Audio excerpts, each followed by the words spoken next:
Alright. Alright. Now everything should be good. Yeah. Alright. Cool. Cool. Started streaming on the wrong channel. Whoops. That's alright. That's alright. I'm gonna do this real quick. Ba-da-ba. Ba-da-ba-ba. Ba-da-ba-ba-da-ba-da-ba-ba. Ba-da-ba-ba. Ba-ba-ba. Alright, now I want to watch medieval history. Leave me alone. Just kidding. Please commission me. I put all of my information in the description, so if you need a link to like my prices or like examples of what I can draw, you can check the description. I'm going to be drawing just a little advertisement picture to help put around, the sales and stuff. Piles of wood, yet covered front to back in marble, makes absolutely zero sense at face value. Wait, is this the Nowadays, we right can chat even? justifiably worry about what rising sea levels and over. Hang on. One more thing.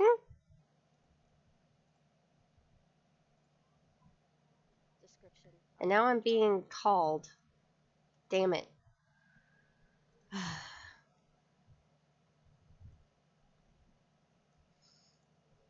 Alright, just give me a hot minute. I don't know who's just calling me.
Don't worry about that. That was just my impending doom Tourism will do to this grand calling. architectural anomaly, but it's arguably a miracle that the city survived this long and Um, even came to be in the alright, I'm first gonna go on place. The mute until Republic of people Venice show up. lasted from the 8th to the 19th century, surrounded by seemingly endless war. Yet it maintained one stable and independent government for that entire run. To answer my rhetorical question and find out how this beautifully impossible city ever happened, let's do some history. In the centuries after the fall of Rome, Italy was somewhat of a no-man's land, changing hands between the Gothic kingdoms, the Byzantine Empire, and the Lombards. Around 600, the situation looked grim enough to convince the residents of Aquileia, Padua, and a few other surrounding cities to book it out of town and head for safer ground. Which is to say, not ground, which is then to say, water. These refugees joined with local fishing villages to build up shelter on some of the islands in the Venetian lagoon. This turned out to be a winning strategy because the Lombards were about as good at sailing as every other tribe of landlocked nomadic raiders. And beyond the Lombards, those few short miles between Venice and the shore proved the difference between safety and certain subjugation for 12 centuries. While the rest of the world was faffing about with walls like a bunch of dumb, boring idiots, Venice was sitting pretty behind its impenetrable megamoat. Pfft, walls. Yeah, right.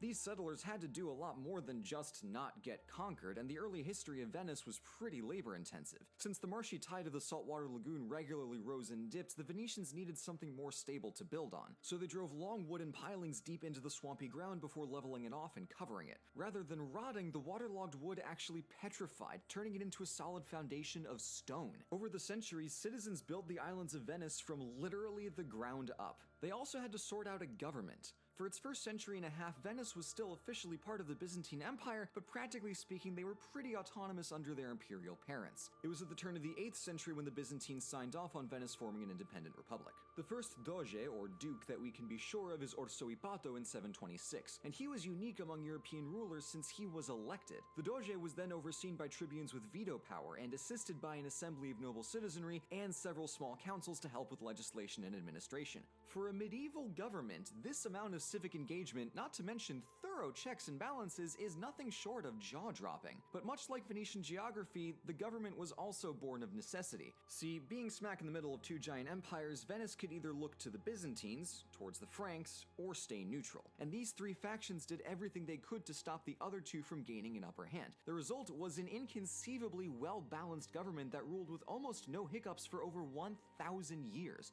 This legendary stability earned Venice its famous nickname La Serenissima, the most serene. The early growth of Venice is a slow burn, but the subplot of their uncertain alliances came to a head when Doge Obelerio more or less invited Charlemagne's son Pepin to just casually conquer Venice. Needless to say, this did not go over well with the locals at all, and after giving the Franks and Obelerio a firm kick in the ass and a hearty "get out of my swamp," the new Doge, Agnello Participazio, asserted Venetian independence. He also directed a lot more public construction, because a maritime paradise won't just fabricate itself. And with that, Agnello and friends set the stage for Venice's rise through the Middle Ages, wherein they took the idea of naval trade and dialed it up to 11 million. But first, they needed to up their street cred so that people would trade with them and not the other cities in and around northern Italy. And there's no better way to become a badass than to pull off a heist. So, some Venetian merchants strolled down to the Muslim-governed city of Alexandria and discreetly carted off the body of Saint Mark the Evangelist to bring him back to Venice as their new patron saint. And to make sure that nobody caught wind, the Venetians supposedly hid his body inside of a shipment of pork so that the Muslim customs guards wouldn't check it. And if you ask me, it's a damn tragedy that we praise the Trojan horse while sleeping on the unrivaled tactical brilliance that is the Venetian ham. Come on, people. It's the biggest Catholic meme this side of Pope fights.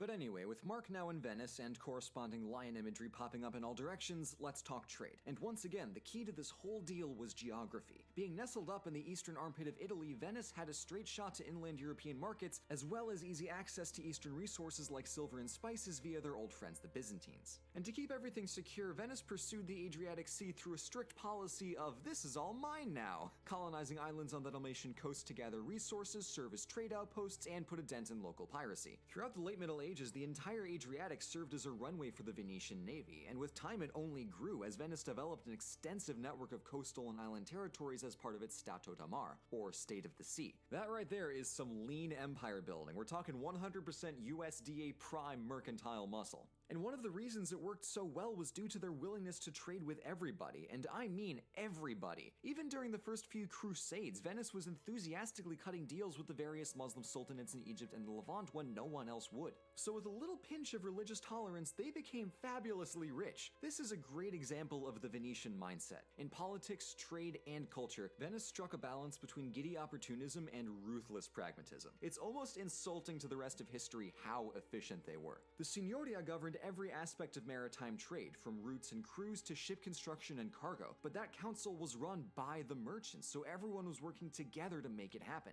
Additionally, the state treasury itself acted as a bank, providing loans and even commerce insurance to support merchants, as well as publicly funding the construction of ships in the Arsenale, which, fun fact, developed mass production techniques that went unmatched until the Industrial Revolution centuries later. The Arsenale could turn out one full ship in a day. The adjective of Venetian was practically a synonym for efficiency in the late Middle Ages. But let's hold the economics to get back to the saily-stabby stuff. After centuries of peaceful cooperation, the Byzantines got fed up with the Venetians hogging their ports, doing most of the trade while paying none of the taxes. Deteriorating relations and a few riots in Constantinople came to a head in 1204, with the Fourth Crusade. Basically, what had happened was, the Pope wanted to retake Jerusalem, as you do, but the Crusaders didn't have any ships to get there. Venice kindly offered to provide on the condition that they take a pit stop in Constantinople to complete a side quest by reinstating a deposed Byzantine prince. Easy money, said the combined forces of all Europe. But then, after a few months, when the prince got deposed again and subsequently did not have their easy money after all, Europeans were miffed and Venetians smelled blood. What followed was, a bad time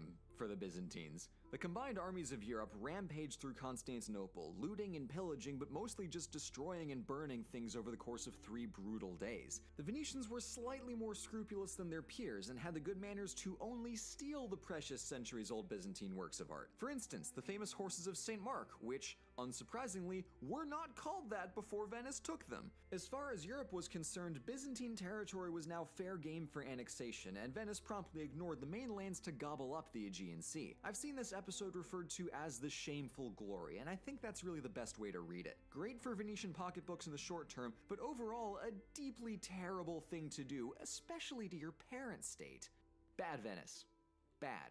Over the next several decades, the true enormity of Byzantine wealth became apparent, as Venice flooded with relics, books, artworks, and piles upon piles of coins. Throughout their history, Venetians had a reputation for going hard at lavish parties, and this did absolutely nothing to hinder that trajectory. They were the textbook definition of work hard, play hard.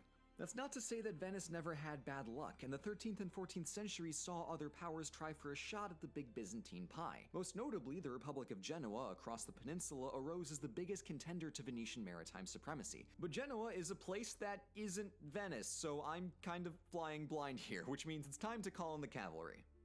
Ha! Take that, Thanos. Hiya, Sweeney. Welcome to the channel. Hey Blue, great to be here. Quick question. Where is here exactly? This is the magical world of line art, my friend. The background kind of comes and goes. Whoa, arms. That's new. Anyway, yes, I am here to talk about the other Italian maritime republics. You do know that there was other stuff happening in the medieval period besides Venice, right? I mean, people have told me that, yeah, but I didn't think they were serious. Yikes. Well, settle in because we're going to talk about the history of Genoa. Genoa was geographically speaking Venice's almost exact opposite, on the other end of the Italian peninsula, and like Venice, she shared in the benefits of having her markets close to the European mainland, obviating the need for messy overland trade, which cost a heck of a lot more to accomplish and was widely less successful due to warfare and bandits. On water, Genoa could police her own trade routes, protecting her cargo from pirates and other rivals without the need to pay mercenaries, because, just like Venice, they were stupid good at shipbuilding. That all being said, where exactly did Genoa come from? Well, hopping back to the wars between the Lombards and the Byzantines, there started emerging a pattern of maritime cities often neglected while whoever controlled them was fighting wars in Italy. Like most other Italian urban areas, Genoa gained a significant amount of autonomy as a city-state, carrying over older Roman Republican-style government even when the city was ruled by foreign powers. But through trade, the maritime republics flourished, building high walls to protect their cities and large navies to protect their merchant fleets. Venezia, Ragusa, Ancona, Amalfi, Gaeta, and Napoli all gained autonomy from the Byzantines, but Pisa and Genova, on the other hand, gained theirs from the Holy Roman Empire, since the Frankish conquest of the Lombards in the 8th century. Just as Venice dominated the eastern republics and set up colonies in the Mediterranean basin, Genoa too defeated her rival Pisa, and began sprinkling her own trade outposts all over the place, most notably during the Crusades. Genoa and Venice would fight 4 separate wars for dominance over the Mediterranean, and in the 4th war Genoa very nearly captured Venice itself, but which ultimately led to a Mexican standoff and both sides sued for peace.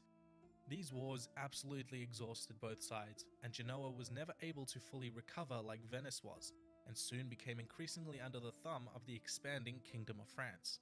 And that is just a brief overview of Genoese history. Thanks for having me on the channel, Blue. But wait, there's more! As a matter of fact, yes. You can click the link on screen to check out my video all about the maritime republics of medieval Italy. Thanks, Sweeney. With Genoa addressed, let's return back to my happy place, where Venice proceeds to dominate the 1400s as the single greatest mercantile superpower on Earth! Exhibit A, the Renaissance. Good times.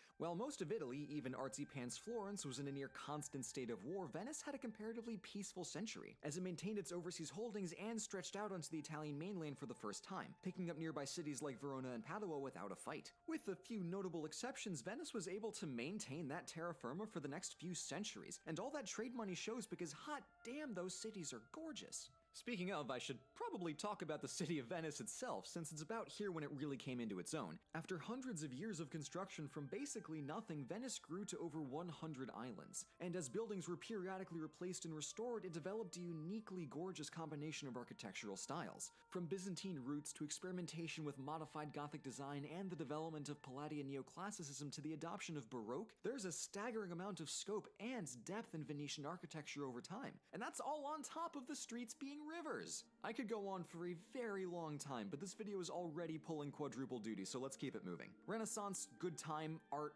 great, but problem. After the Ottomans conquered Constantinople and started setting the terms of eastward trade, they got increasingly territorial with Venice, pushing them out of the Aegean and being harsher on trade agreements. Oh my god, it's almost like the Fourth Crusade had long-term consequences. Gasp!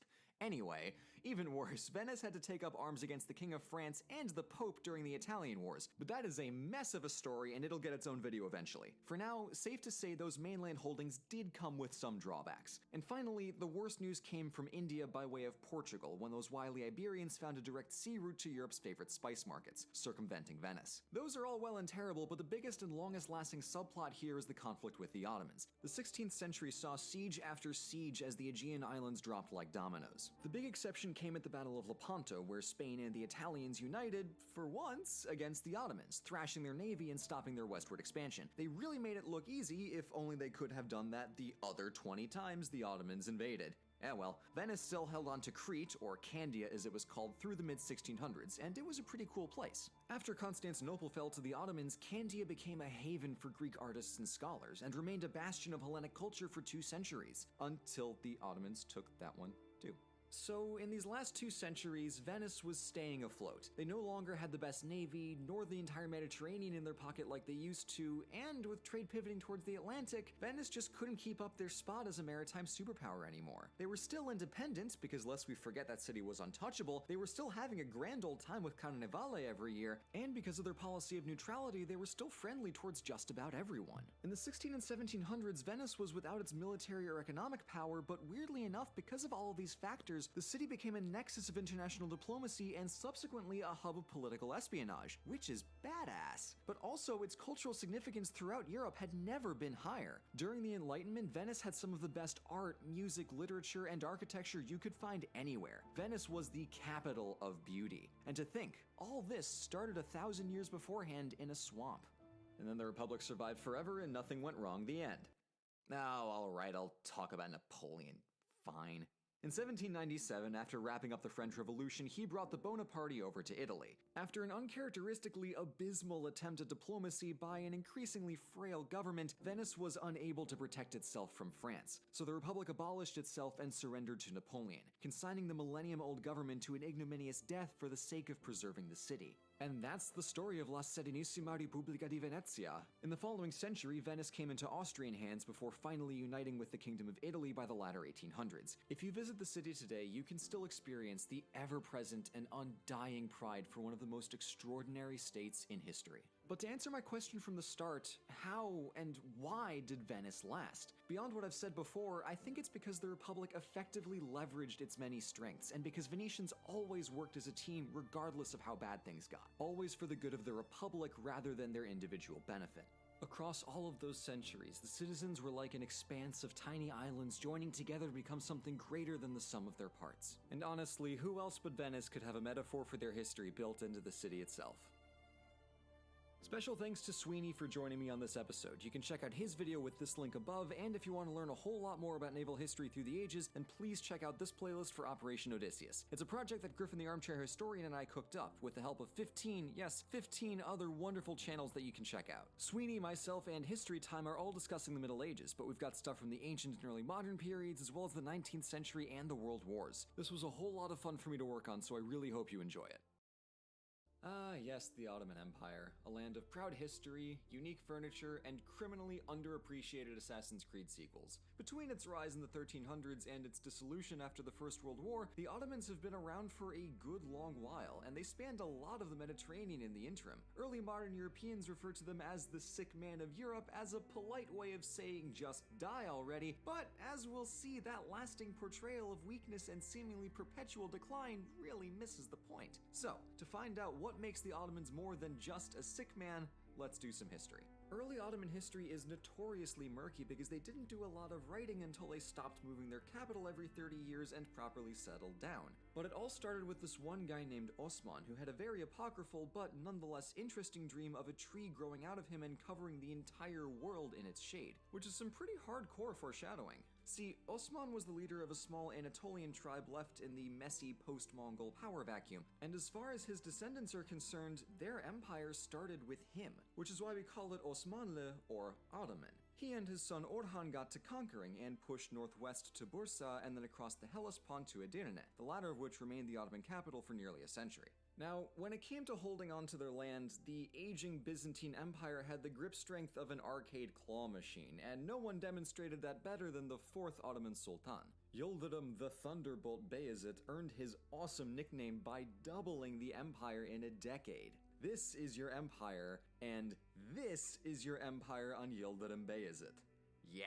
And speaking of Sultan Yıldırım Bayezid, I should say that my pronunciations have been cleared by my very Turkish college roommate Emre, so I'm doing my best here. But anyway, as you can see, the early Ottoman Empire was perfectly bisected between Anatolia and Rumelia by a once mighty but now tiny and insignificant town called, Constantinople. Yeah, so after the combined forces of Europe sacked the city 200 years earlier while on their way to a crusade that they never even started, Constantinople was a shell of its former self. They tried to recruit allies to bail them out, but it didn't really work. Even an Ottoman force at the gates of Constantinople couldn't compel the Europeans to break their reputation for legendarily poor teamwork. Luckily for the Byzantines, this quasi-Mongol guy Tamerlane yoinked Anatolia and threw the Ottomans into a brief kerfuffle of sultanless civil warring. Notably, the only big civil war in their whole 600-year-long history, which shocks me. And if you think that's absurd, get a load of why it's the only one. So you see, the official practice for avoiding succession crises like this in the future was,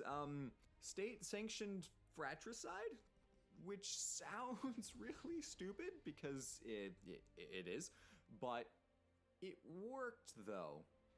So I have no choice but to file this under history's greatest ideas that were just dumb enough to work. So with that sorted out and the empire reconstituted, the Ottomans directed their attention back to Constantinople, the so-called Red Apple of Christendom. Besides being the one strategically non-Ottoman speck on the map, the conquest of the city carried huge secular and religious prestige. It also provided a strategic center between their split holdings in Anatolia and Rumelia, and it had a built-in source of income from Black Sea trade. Sultan Mehmet II really wanted Constantinople to surrender, but they didn't, so he sacked it with insane siege weaponry and a 10-to-1 army size advantage. Mehmet made conquering the most historically impregnable city in Europe look easy. As congratulations, Venice added the Ottomans to the official Constantinople Conquerors Club, where they mostly just shared history memes back and forth. Thankfully, although lots of the city was destroyed, the famous Byzantine church of Hagia Sophia survived, and the Sultan was so awestruck by it that he ordered its conversion to a mosque to preserve it. As a result, Hagia Sophia, as it's known in Turkish, is still standing today. The Ottomans may have been conquerors, but they were keenly aware of the historical legacies they were inheriting along with the city of Constantinople. And speaking of Istanbul, let's clear up those names. Constantinople, before and after the conquest, was known to the Ottomans as Constantiniye, which likewise means City of Constantine in Arabic, and it stayed as that for most of the empire. Unofficially, people called it the city, and Greek phrases about being in or going to the city, translated as Stinboli, turned into what we now know as Istanbul. For convenience, I'll be referring to it as Istanbul from here on out, even though that wasn't really its official name until the 1920s. With Istanbul incorporated, Mehmet the Conqueror lived up to his name by pushing out in all directions, even getting the Ottomans a foothold on Crimea in addition to their Aegean and Anatolian holdings. They quickly figured out that the Europeans weren't really as tied to their religious fervor as they claimed and were much more interested in fighting each other. So the Ottomans played enemies against each other and conquered peacewise, unmet by any wall of pan-European defense. And they got themselves a really nice domain out of it. Between their natural resources and control over key trading routes, they had a doubly advantageous position for most of their history. At this point, their biggest rival was the Republic of Venice, who held strategic trading posts across the Mediterranean, like Cyprus and Crete, in part thanks to their massive navy. But at the same time, Venice was also the Ottomans' closest trading partners, so when they weren't squabbling over islands, they were making each other fabulously rich. It was a fruitful, if tense relationship, and it happened in large part because of the Ottoman geography and both parties' willingness to cooperate across religious lines. It's largely due to this partnership that we ever got the Renaissance, as trade brought back classical Greek and Roman works preserved by Muslim scholars, in addition to the piles of cash that funded new artworks in Italy. Mehmet II loved his classics and thought of himself as a New Age Alexander, but truth be told, he wasn't all that far off in terms of lasting historical significance. And I'm talking a lot about the sultans here because the Ottoman government was pretty dependent on their head honcho being, you know, an empire. Aside from local governments, most administration relied solidly on the Sultan and his small army of viziers and bureaucrats. Speaking of armies, he also had a notoriously badass personal guard called the Janissaries, who were supposed to serve the Sultan at all times, but in the long run they had a suspicious amount of input into who did and did not become the next Sultan. That was a problem the Ottomans never quite solved. Sultan Bayezid II didn't do much in comparison to his old man Mehmet, but then Selim I shows up and boom, he conquers Egypt and Syria in no time flat. You can imagine the collective ooh that the Europeans were making in the news of that one. And this was a big deal because with the Egyptian Mamluk Sultanate defeated and the entire eastern Mediterranean under their belt, no one could go east or west without crossing the Ottomans. But there was another option, south, and this is where their actual biggest trading rival shows up. Portugal. Situated on the opposite end of the Mediterranean, the Portuguese figured out how to get access to the Indian Ocean by sailing around Africa. Since the Ottomans had control of the Red Sea and the Persian Gulf, they had a similarly advantageous route to key markets. They tried digging a Suez Canal in the later 1500s, but they didn't have the right technology for it, so oh well. Also, the back and forth between the Ottomans and Venice was still going on, but it had settled down when the sultans found much bigger fish to fry. The Ottomans also had beef with the Safavid Persians to the east, but that's not the biggest deal in the long run. And speaking of enemies who didn't put up much of a fight, the Pope called for a crusade when the Ottomans took the Holy Land, but come on, this is medieval Europe, of course nothing happened. But then Selim dies and it's Suleiman time, baby! So, let me take a minute to explain my excitedness at this because this is honestly pretty exciting. Suleiman the Magnificent, aka the Lawgiver, reigned from 1520 to 1566 and he is the coolest sultan.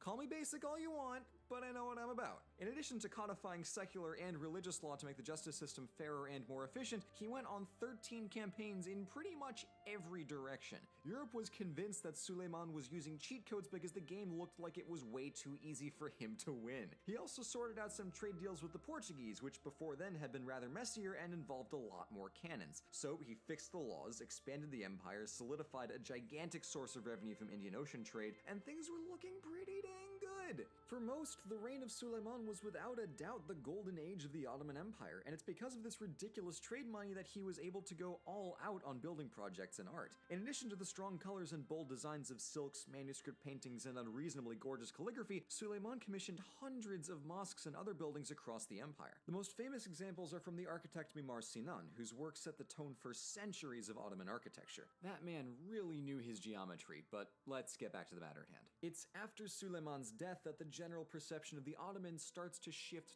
towards that sick man idea. And I hope I can explain in the rest of this video why the truth is more nuanced than that. The big obvious moment that people point to of, oh hey look, now they're really in decline, is the Battle of Lepanto, where the combined forces of Venice, Spain, Genoa, and the Pope banded together in literally the only instance of substantive European cooperation in the entire Renaissance. But they succeeded in stopping the Ottomans from pushing any further westward. The battle was a loss for the Ottoman navy, but since the European alliance promptly fell apart the second the battle ended, there was no follow-up, and the Ottomans happily kept everything that they had already. Honestly, not a terrible outcome. Although this famous battle signifies a broad end to Ottoman conquest, I think it's short-sighted to say that it signaled the empire's decline. After Lepanto, they still had their trade networks, they still had their government, they were still producing beautiful art, and they happily held on to lots of their territory without any threat of civil war. They had some rebellions, some client kingdoms came and went here and there, and there was some business with Vienna that didn't go anywhere, but aside from a few fuzzy frontiers, the Mediterranean core of the empire was very stable for another 2.5 centuries after the Golden Age. Modern scholars have started filing this period under stagnation, but I feel like even that has a negative connotation. I personally prefer to describe the Ottoman Empire as chilling in the 15, 16, and 1700s, and I honestly don't think there's anything wrong with that. I kind of feel like I'm on a body image campaign, like stop stigmatizing empires, they come in all shapes and sizes, but they do! And this is a really good example of that! Anyway, I'll share a couple fun stories from this period, and then I'll hop forward to wrap this all up. So in the early 1600s, Sultan Ahmed raided the state treasury to build a new imperial mosque, nicknamed the Blue Mosque for the abundance of rare Persian aquamarine stone decorating the interior. Legend goes that after the mosque was built, some French traders were very impressed, and when they went home, they told all of their friends about the beautiful turquoise, i.e. Turkish, stone. So with time, the word turquoise, or turquoise, simply referred to that bright blue color found inside Ahmed's mosque. And I generally think it's a gorgeous building. When I saw it in person, it absolutely blew me away. And on the other side of that, you have Sultan Murat IV, who banned alcohol and coffee, and then would go bar hopping at night in disguise in search of lawbreakers. If he found one, he would surprisingly reveal his true identity and then gleefully behead them. So you win some, you lose some. Also, some pirates of his captured Iceland for a hot minute, which is like 17 different layers of confusing. But again, I'm jumping ahead because the 1700s are mostly just Russia and Austria flexing their muscles and pushing down on the northern Ottoman border, and Persia still poking around the eastern front every once in a while, but internally things were still doing well overall. The problem was that a general apathy towards reform kept the Ottomans half a century behind the rest of Europe, and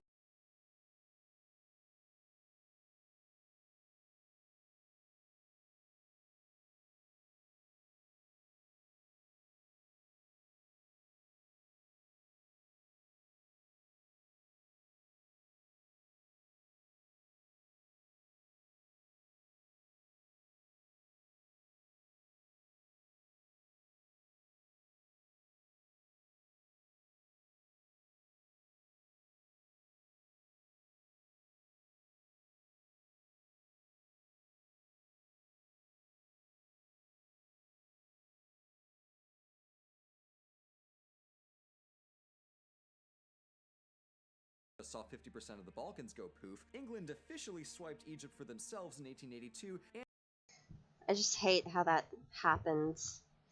God, I don't even know if I have the right chat or not. I gotta check.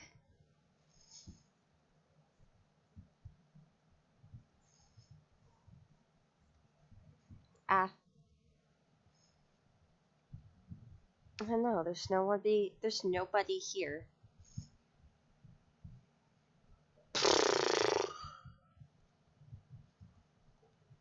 I'm post NDA.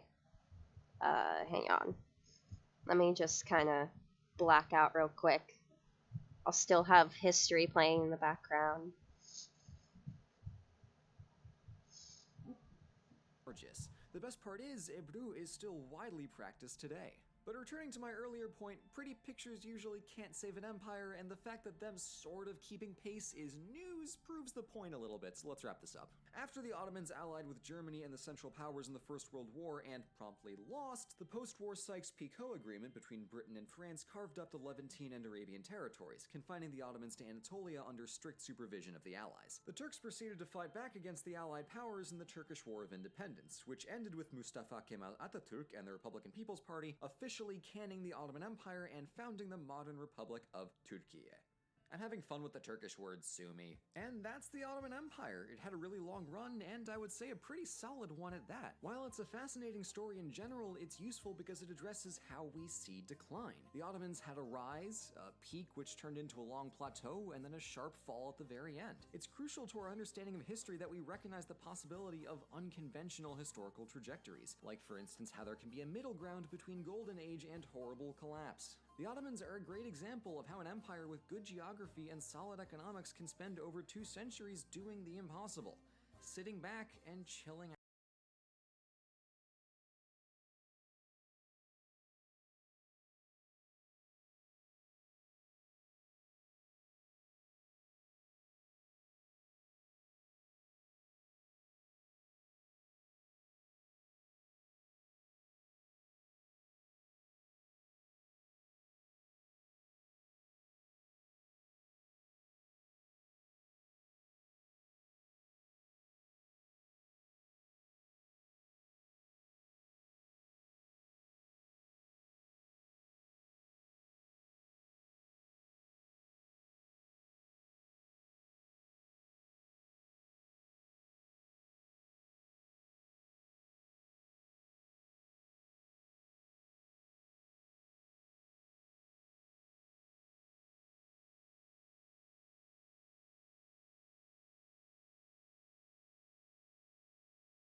Bonus starter pack by using promo code PLAYWARSHIPS2018. Alright, we're back. 250 doubloons, I 1 got million everything credits, HMS set up. Campbellton We're premium good. ship, and 3 days I'm of just gonna premium. keep You'll be supporting the channel and having a great time drawing doing it. till And people let's come return in. to our regularly scheduled Portugal.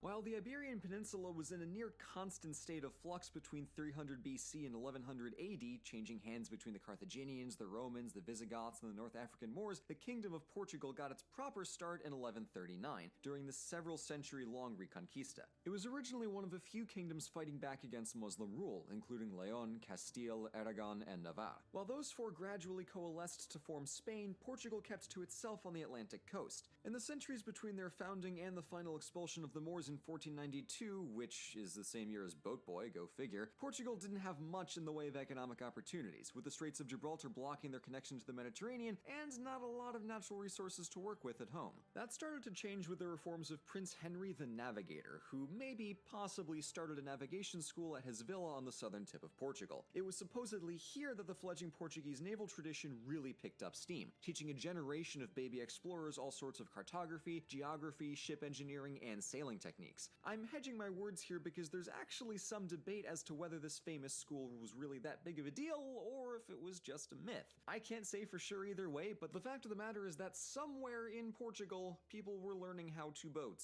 They were also making some moves in ship construction itself, such as the lateen sail rig, a large triangular sail that allowed boats to tack against the wind, as well as a new type of ship called a caravel, which wasn't especially tanky but was highly maneuverable thanks to those new sails. Before Portugal, the best navigators from the Greeks to the Vikings used square-rigged sails and crews of rowers to navigate along the coasts, but this new rig made it possible to sail in any direction without doling out for a gigantic rowing crew. This meant that Portuguese and Spanish sailors in their hot new caravels could take on harder southern winds and navigate stretches of the ocean that were otherwise too impractical to sail. With this technology, the whole globe was fair game now. And since Portugal was right on the Atlantic, they took advantage of their newfound naval maneuverability to flirt with island exploration off the African coast in the latter 1400s. Their big break came in 1493 when Columbus returned to Europe, although it wasn't immediately obvious that this was a good thing for Portugal. Spain asked Pope Rodrigo Borgia, a Spaniard, to grant them dominion over all the new lands they found along with all the ones they hadn't yet because colonialism. Portugal naturally wanted to avoid getting stiffed on global property rights so soon after flexing their navigational muscles for the first time, so the two nations made a deal. Spain gets everything west of an arbitrary line, and Portugal gets everything east of that arbitrary line. Sounds fair, said nobody else on the planet. Since the new territories had barely been mapped, this deal didn't really mean all that much yet, but the implication was clear that the following centuries would bring Portugal eastward. Now, before 1500, Venice and the Ottomans were the big boys of trade in and around Europe, because they were the ones who respectively had a giant navy and direct access to all those eastern markets. On paper, being a coastal kingdom facing into an Atlantic Ocean that belongs to your highly territorial neighbor sure seems pretty restrictive for poor Portugal, especially with Venetians and Ottomans acting as middlemen to eastern trade. But in 1499, one brave boy named Vasco da Gama said screw it and sailed underneath the southern tip of Africa to reach India, marking the first time any European made it there exclusively by sea. And this was a serious game changer. The Ottomans had to make overland passes to connect goods with Europe, which was time-consuming and inefficient compared to the ocean route, and it's also worth noting that most of Europe didn't really like the Ottomans all that much. So a half-decade after getting unceremoniously screwed by Rodrigo Borgia, as Rodrigo Borgia is wont to do, Portugal saw an opportunity for securing naval trade dominance and ran with it. Well, really, they sailed with it, but you know what I mean. Anyway, moving on. Now, Portugal had a fraction of Spain's population, so they couldn't support the same kind of deep inland colonialism as their neighbors. To adapt, they pulled a page out of Venice's book and constructed a series of several dozen feitorias, coastal and island naval bases that served as waypoints, supply stations, and trade hubs. These outposts dotted the path around Africa and across the Indian Ocean, and they powered the Portuguese trade empire. The most well-known feitorias were Goa in India, pretty much the entire island of Sri Lanka, Malacca in the East Indies, and Macau in China. This was a fantastic setup for Portugal because they could access loads of highly sought-after resources like pepper across giant, safe, and easily navigable stretches of coastlines. Unlike the relative unpredictability of the Atlantic Ocean, the Indian Ocean's monsoon winds were predictable and actually helpful for sailing. And especially when the Portuguese started rolling out the carracks, which were legendarily huge by the day's standards and unsurprisingly the forerunner to the galleon, their naval merchants could carry far more than land-bound horses and carts ever could. Faster too. Their only serious competition was from the Ottomans, since the native peoples they ran into couldn't really put up that much of a fight. Now, the thing is, the Portuguese system of naval dominance was rather brutal to anyone who wasn't a part of it, and they had a tendency to kick the crap out of anyone who they saw as intruding on their system. So to solve a problem that they more or less created, they implemented the cartaz system, wherein Portugal sold off the rights for third parties to trade in the Indian Ocean, offering their trade routes access to Portuguese ports and protection from pirates. For a price, obviously. Now, that might sound like your typical criminal protection racket because, well, it kind of was. You can really look at this one both ways. It was a means to enforce a maritime order and make loads of money doing it, but it was also a more polite form of outright piracy enforced by a sovereign state. So it's a bit of a dodgy subject. On a less monopolistic note, two navigators to mention in the years after Vasco da Gama were Ferdinand Magellan and Amerigo Vespucci. You might recognize Vespucci's first name because he was the cartographer who likely figured out that the New World was in fact the New World and not East Asia. And we rewarded his keen, cutting intellect by naming half of the land on Earth after him. And I joke, but honestly, props to Vespucci for being the only guy in Europe to look around and say, guys, are we really sure that this is Asia? Any chance this is a brand new entire continent that we've just never known about before? Because that's a bold statement to make. In any case, a decade after Vespucci's observations translated into new maps, Magellan and his crew sailed beneath South America and Africa to circumnavigate the entire world for the first time. It took 3 years, and Magellan did get killed in the Philippines along the way, but some of his crew made it back to Lisbon to share what they saw and prove that it was possible, and that's what matters. Magellan and friends definitely took one for the team there. Now, Portugal in the middle 1500s is killing it. They're rolling in money, they have some of the best tasting food on earth at the time on account of all of those spices, and they have basically no enemies to worry about. However, It's all about to go downhill because King Sebastian hopped across the Straits of Gibraltar hoping to just stroll into Morocco and colonize the place, only to be routed in battle and killed without an heir to replace him. The crisis ended with King Philip of Spain also becoming King of Portugal, which kicked off the Iberian Union, a partnership between Spain and Portugal that, on paper, sounded like it could be really cool, but in practice turned out to be kind of a gigantic dumpster fire. The first red flag was the complete stomping the Spanish Armada got from the British just 8 years into the Union, crippling the navies of both Spain and Portugal. See, while Portugal was friendly with everyone except for the whole extortion piracy thing, Spain was at odds with the British, the French, and eventually the Dutch. Each of them started chipping away at their territory in the New World and the Indian Ocean as a polite FU to the Iberian Union, and later fought against them outright during the 30 Years' War as a rather less polite FU. Portugal eventually wanted out for reasons that should be obvious, so they waged a 28-year-long restoration war against Spain to thoroughly de-Spain themselves. It's like a mini Reconquista, it's great. All told, Portugal got roped into a solid century of war that left them in a really rough place when they finally got out of their bad marriage. With the English and Dutch East India Companies springing up in the early 1600s, Portugal's hold on the Indian Ocean gradually slipped away, so they had to start looking westward to their colony in Brazil, which conveniently had a gold rush in the early 1700s to keep them on the up and up. So by and large, Portugal was still doing okay. They weren't masters of the seas anymore, obviously, but they also didn't have any absurd world-ending calamities to deal with. Yet. Through the 15, 16, and early 1700s, Lisbon was a gorgeous city, filled to the brim with some of the most beautiful art and architecture that empire could buy. If you go today, you can see the Royal Belém district and the Jeronimos Monastery, stylistic testaments to Portugal's mastery of the sea. In the early 1700s, the city adopted Baroque architecture in full force, supposedly rivaling the contemporary masterpieces over in Madrid and even Rome. But, until... On All Saints' Day in 1755, a massive earthquake rattled the city, causing a giant tidal wave and knocking over enough candles to set parts of Lisbon on fire. The triple tragedy ruined the city, and it took decades to rebuild. While modern Lisbon is undoubtedly beautiful, it's almost entirely different from what it was before 1755, so it's much harder to see the lasting legacy of the Portuguese Empire the way you can in neighboring Spain. In an era driven by the triumph of human reason, the Lisbon earthquake sent metaphorical shockwaves all across Enlightenment-era Europe, traumatizing everyone and reminding them what humans can and can't control. The quake was really only part of a downhill slide, and luck continued to conspire against Portugal. As Napoleon invaded the kingdom from 1807 to 1814, the colony of Brazil declared independence in 1822, and there was a civil war in the early 1830s. After that, things shuffled along for a mercifully quiet century until the monarchy was deposed in 1910 and Portugal became a republic. But for me, the 20th century is a barren wasteland of confusion and misery, so I am going to leave it there. And that is the Kingdom of Portugal and the Age of Exploration. Although they didn't come out on top in the end, the Portuguese Empire undoubtedly had a colossal effect on the fundamental way that humans traverse the seas, and that rippled across the histories of Europe, South America, and the Indian Ocean. I think their story's pretty damn cool, and my takeaway here is that even when you're on the ass end of Europe facing into a seemingly empty ocean, there's still an opportunity to do great things if you focus on your strengths. Yeah, Portugal might have gotten beat out by the Dutch and the English a century down the line, but they took the risk to sail underneath the tip of Africa and make it to India in the first place. And if you ask me, that determination to try is the real accomplishment. Once again, a huge thank you to World of Warships for sponsoring today's video. Please check that link down in the description to go give the game a look, give those ships a spin, and give the Yamato a firm kick in the pants.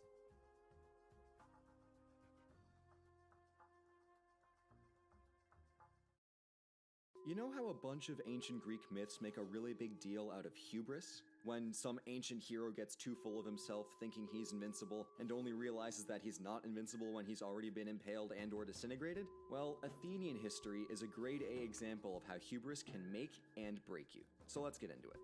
Greek culture in its earliest forms has been around for a good long while, between Minoan Crete and later Mycenaean Greece. In the 400 years after the Bronze Age came crashing down, people had forgotten what writing was, so the Greeks kept themselves busy by telling each other stories out loud about how awesome the Trojan War was. When they finally remembered what writing was in the 700s or 800s, they decided to write it all down. Around the same time, they also remembered how to build big shiny societies. And a bunch of different villages and towns built themselves up and each became what's called a polis. A polis, or city-state, is is an autonomous society organized around a city and its neighboring farmland and has its own government. And this government worked by having all the rich adult male landowners get together to vote and decide on stuff. Aha, you may say. This is because Athens invented democracy, right? To that, I say no, for two reasons. One, Athens had not invented democracy yet, but also two, they're a complete nobody at this point in history. They're like barely a tier 2 polis on the coolest polis list. The big boys at this point in time are places like Sparta, Argos, Corinth, and Thebes, not Athens. But while every polis did have public voting, those systems looked much more like an aristocracy or an oligarchy than a democracy. Democracy didn't come around until about 200 years later when, yes, Athens invented it. And in a Greek context, this means that Athens drastically lowered the property qualifications for citizenship, so a much larger share of the population could vote. But even most Athenians were put off by having so many people involved in the decision-making process, and they expressed it because Athens was notoriously self-critical, especially in the time around the Peloponnesian War. Almost all of the famous Athenian playwrights, and especially the popular satirist playwright Aristophanes, reveled in critiquing Athenian society, and addressing important social issues in dramatic and comedic ways.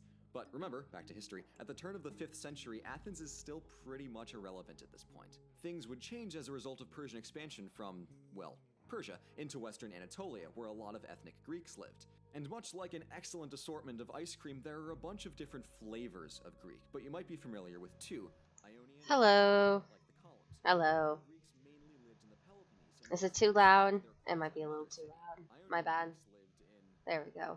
That should be a bit better. AKA Western Anatolia, and they viewed Athens as their quasi-mother city. So when Persia did How are you doing? What's up?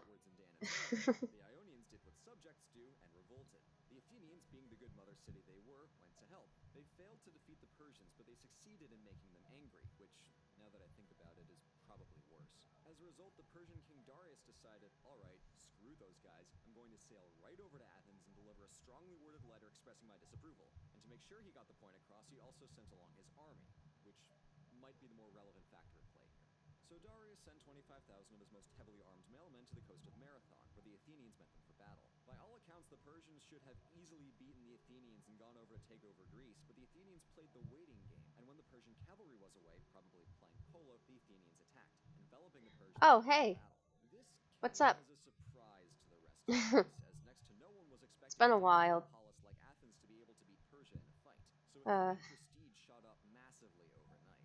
7 years later, the Athenian silver mines on the tip of Attica struck it. I haven't been doing much. I mean, I've been looking for jobs, but Florida's pretty terrible with offering good jobs. And then the Athenians agreed to build a fleet. Then, 3 short years later, the Persians marched across the Hellespont into Thrace and around to central and southern Greece. Now, Greece had over 200 decent-sized polis and 500 smaller ones, but only 31 allied to fight against the Persians. 31! That is not a lot. Most Greeks were happy to let the Persians come on in and conquer Greece, probably on the basis that it's less exercise than fighting. And some states, like Thebes, went above and beyond to get on the Persians' good side and allied with them. Fun. The Spartans, who led the resistance against Persia because, come on, they're Sparta, used Greece's mountainous geography to their advantage and looked for a narrow place where the Persians' superior numbers wouldn't be able to help them. And that place was Thermopylae, which literally means the hot gates. Oh, that's cool. Spartans in one place, I have to say, that's a fair assessment. The Spartans fought their hardest, but ultimately lost because of MLG hacks. But while the Spartans were fighting at Thermopylae, Athens and friends were fighting a naval battle against the Persians at Oh, happy birthday. coast. This is important because the Greeks needed to stop the Persian navy too. If the army breaks through, that's game over, but if the navy can just sail behind wherever the Spartans are hunkered down, all the phalanxes in the world couldn't save them. That's why it was super important to keep the Persian army and navy separated, because the ancient trireme ships needed to dock regularly to remain in good fighting shape. The battle was ultimately a draw, but that was all they needed. It had bought the Athenians enough time to evacuate their city, which was promptly sacked, and then all head to the Isthmus of Corinth, another Thermopylae-type passage. The Spartan army camped out in the pass, and the Athenians took their ships to the island of Salamis. The next battle was it for the Greeks. If either the army or the navy lost, it was all over. Again, the Greeks were saved by a combination of their home turf, as well as the Athenians planning years ahead for this exact eventuality. Greek tactics at the Battle of Salamis led to a decisive victory on the sea, and the entire Persian fleet went on what I'll say was a 2,000-year scuba diving trip, to put it gently, and the bulk of the Persian army retreated. The next summer, Athens and Sparta fought Thebes and Persia in the Battle of Plataea, just north of Attica, and thanks to about a third of the Persian army just straight up bailing for reasons that completely elude me, the Greeks were able to win and kick the Persians out for good. And remember, this was the work of just 31 cities, and even still, most of that legwork was done by Athens and Sparta. It's after this that Athens starts feeling pretty good about themselves, and still congratulating themselves on excellent foresight and planning, decided to create a league of Greek Oh states man, to that fight would be the Persians in the event awesome. that they come back a third time. Recognizing itself as a budding naval power, Athens opted to ride the waves and collect all of the various islands in the Aegean under its wing, Yeah, it's or understandable. its sail. Not wanting It's to all do all good. the work themselves, Athens asked that everyone pay into a collective defense fund with either ships or money. The money was kept on the sacred island of Delos, hence its name, the Delian League. Started out No, not actually. so good, but Athens started to feel I've been great. pretty invisible from like Athens pop stretched culture its arms out recently. twice, roping in more I'm not allies, even. killing more I Greeks, haven't even seen partially by Endgame forcing them to yet pay higher either. tributes, establishing democracies by force, and confiscating large amounts of allied land. Oh, and did I mention that they used the treasury money to fund the construction of shiny temple buildings that offered zero strategic benefit in the event of a Persian invasion? Oh, and also that they moved the treasury money into those fancy buildings that they spent the treasury money on? Yeah, because they did that. Also, did I forget that they maybe might have quietly struck a deal with Persia to get them not to invade anymore, invalidating the entire point of the whole empire? I mean, alliance. Why did I say that? Silly me. So yeah, this was pretty great for Athens and Is its my history opinion still of the playing? empire, but Cool. pretty crap if you were anyone else. Meanwhile, Sparta was totally minding its own business, honestly not caring at all about Athens' imperialistic shenaniganery, up until the precise moment that Athens allied with Argos, one of Sparta's oldest enemies. That got them a Yep, little bit annoyed. pretty I much. mean, barely. So Athens and Sparta entered into a 15-year Cold War of sorts, after which they made a 30-year peace treaty that lasted only 15 years. Again, this war didn't happen because Athens was acting like an evil empire, but they totally were, on several counts.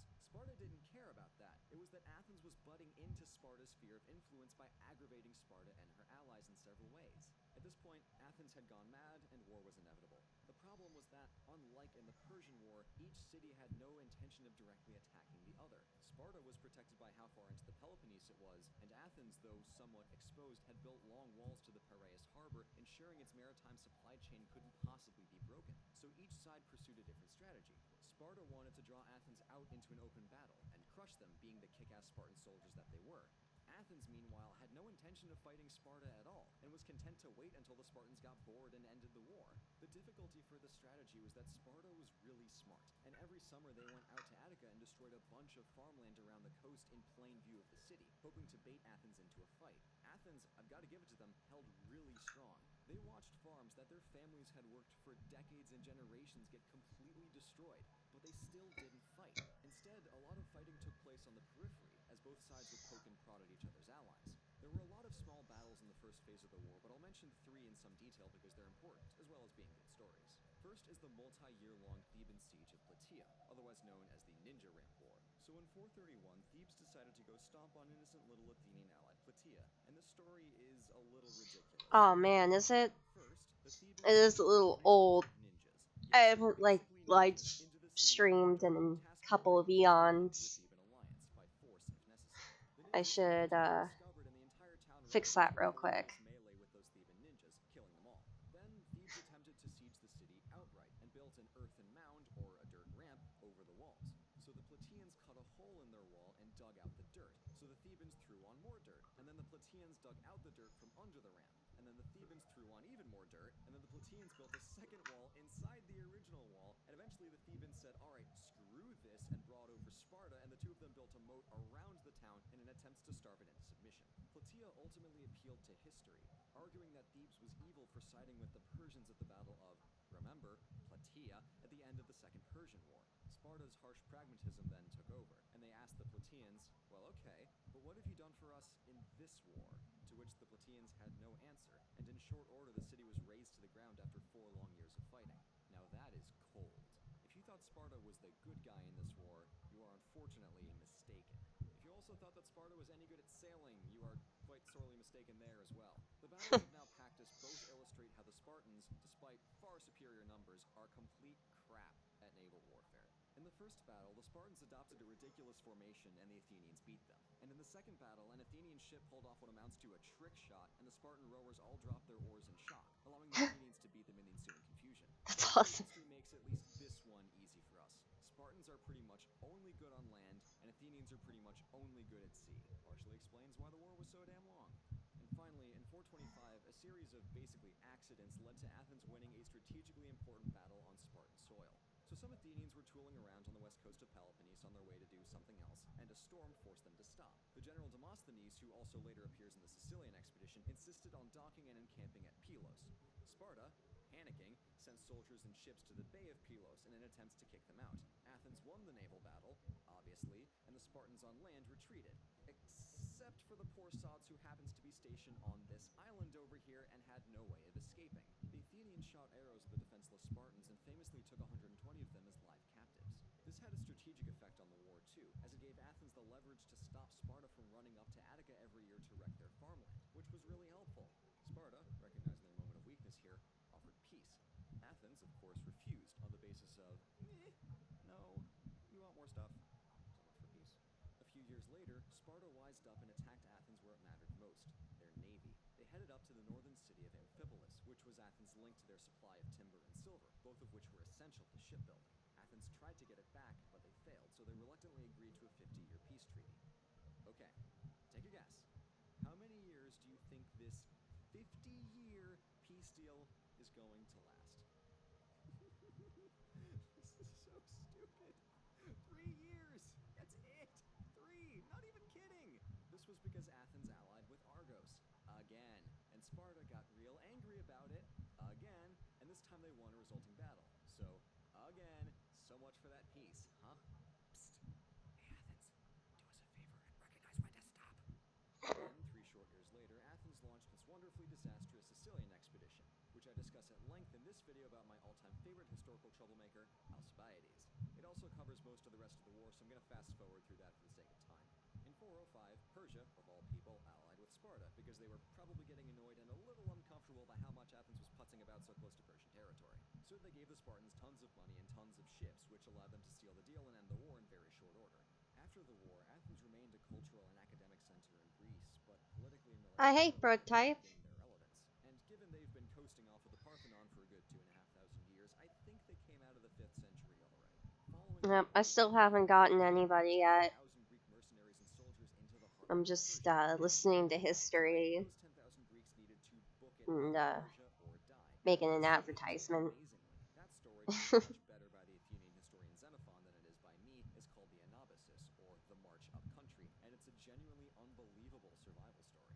After this, Greek history takes a 60-year breather before Alexander the Late shows up, but if you want to know what ridiculous shenanigans happened in the meantime, then give a look to this video on Thebes.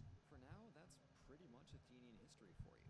Basically, they were nothing until they were everything, and their hubris for all of the shiny temples it gave them was the ultimate source of their downfall.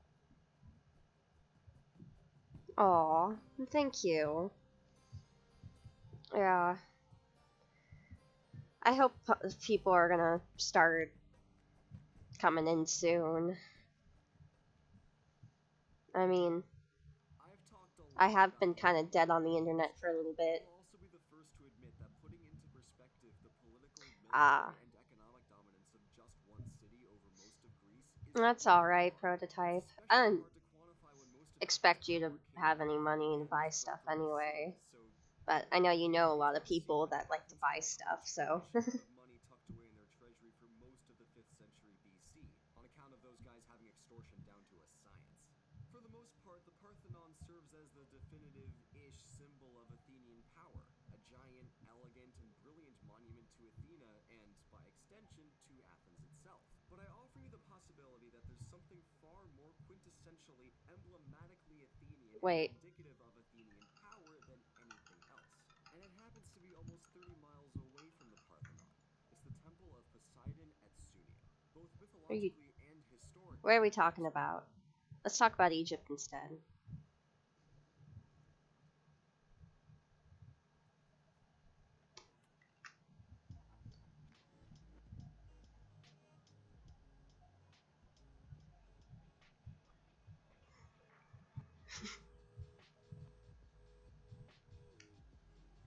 True story.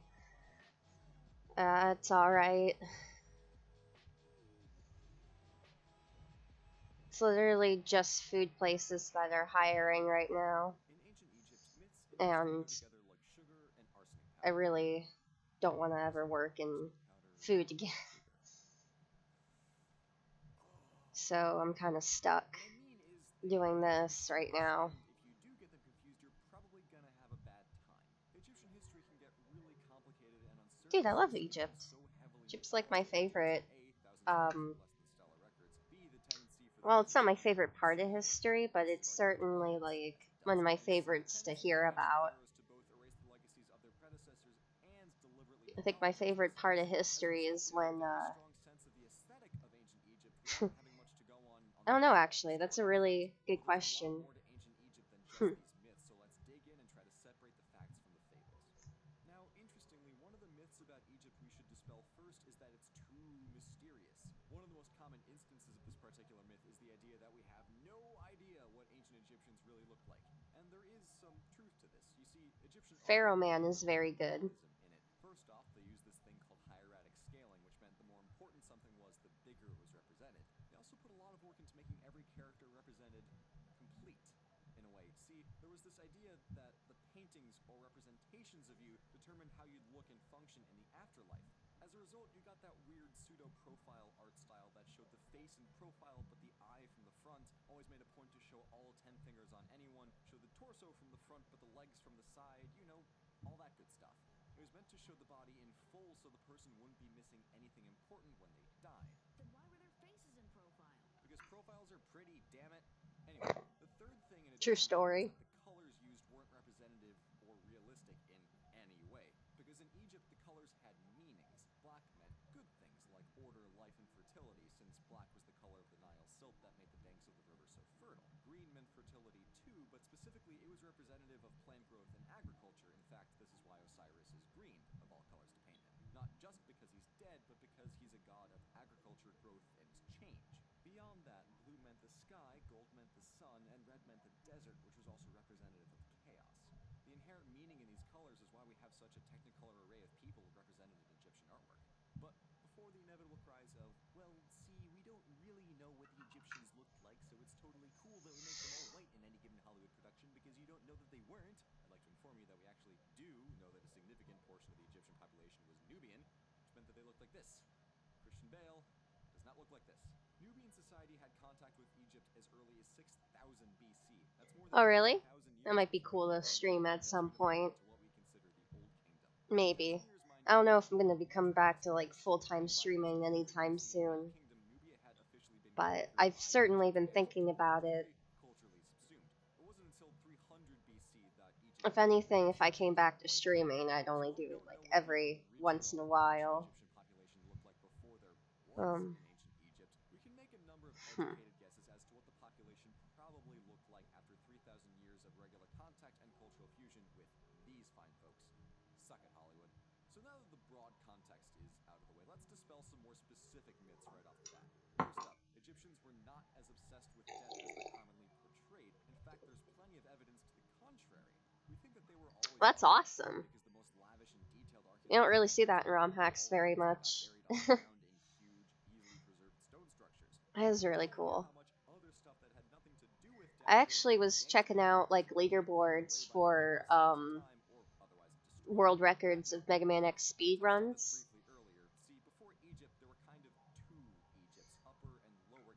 And I don't know, I was looking at them like, does it really like only take 30 minutes to like beat it?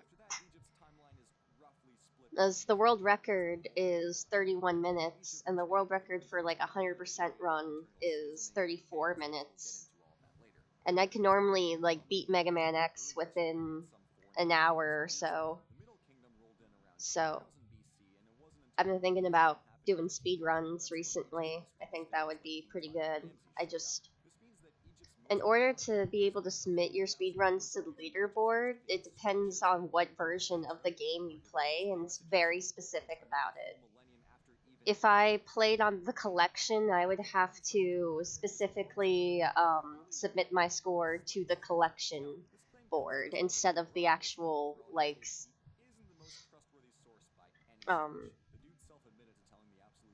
just the normal Mega Man X board. But if anything, that's better, because then I have more time.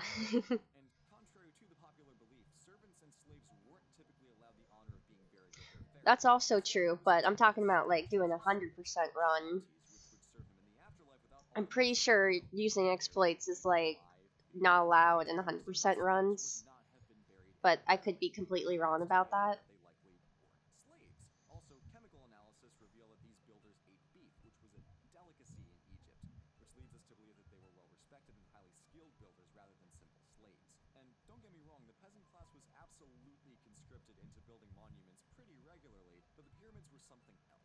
And while we're on the slavery point, let's confront the elephant in the room to say that there's pretty much no evidence that the ancient Israelites were enslaved in Egypt, and decent evidence that they weren't.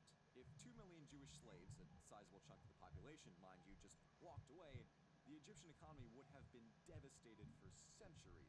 But the second millennium had a thriving economy, which we wouldn't expect to see in the aftermath of Exodus. There's also no biological evidence of a sizable Jewish population in Egypt, nor any Damn it. archaeological evidence of an actual migration out of Egypt. Also, the Egyptian court at this point was pretty decent at keeping records, so you'd expect I that see. we'd see something. So then I guess I should just learn some useful exploits. Sudden and shocking development, but there's no record of it anywhere, and as a result, the general consensus is Because I know there's one like glitch that you can use to like skip over a good portion of the Flame Lammas stage. then again, what is these days? I Egypt was think also very structured. I think I'm trying to remember. God, it's been a while. What defined their seasons, Um, by extension defined their agricultural life.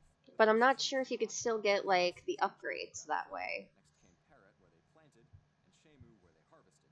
That degree of regularity was found nowhere else in Africa, and the rigidity of this structure seems to have propagated into their society as well. There was something of a caste system, and while it wasn't totally rigid, if you were born a peasant, your only hope of elevating yourself to the level of craftsman or bureaucrat was either learn an art or learn to write.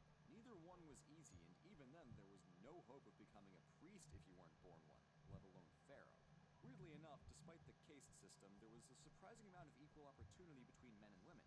In fact, a famed Athenian physician named Agnidice traveled to Egypt specifically to learn medicine, where it was totally allowed. But when she returned to Athens, she had to dress like a man in order to practice, because Athens, Really? being a female doctor, punishable by death. Why? Well, see, normally my route I go to Storm Eagle stage second. So, but I've started after Flame Mammoth, instead of just going to Spark Mandrill, I go to Boomer Kawanger now because I can beat him. I can beat him without a buster. I just need at least like those 3 heart tanks first. Because Boomer Kawanger is an asshole.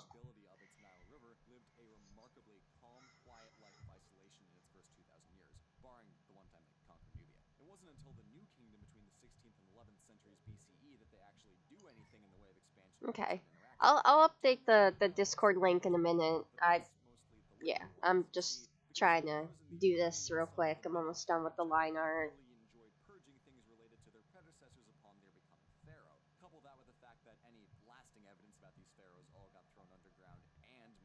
Yeah, I just figured out how to beat him without his weapon.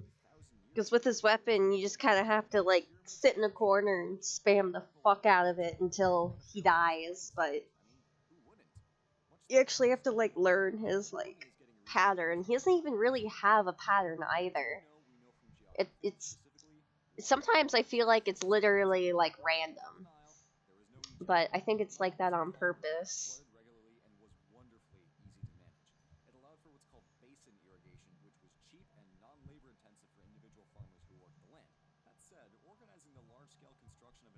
I know. And it also means that you don't really even have to backtrack either. The only place you'd have to backtrack to at that point would be to get the heart tank in Chill Penguin stage. I don't think there's a way to like, well, there is, but you'd have to you'd have to be able to beat Flame Mammoth first without any upgrades and without the advantage of having his stage frozen over, and then go to Chill Penguin stage if you want to do a no backtrack run.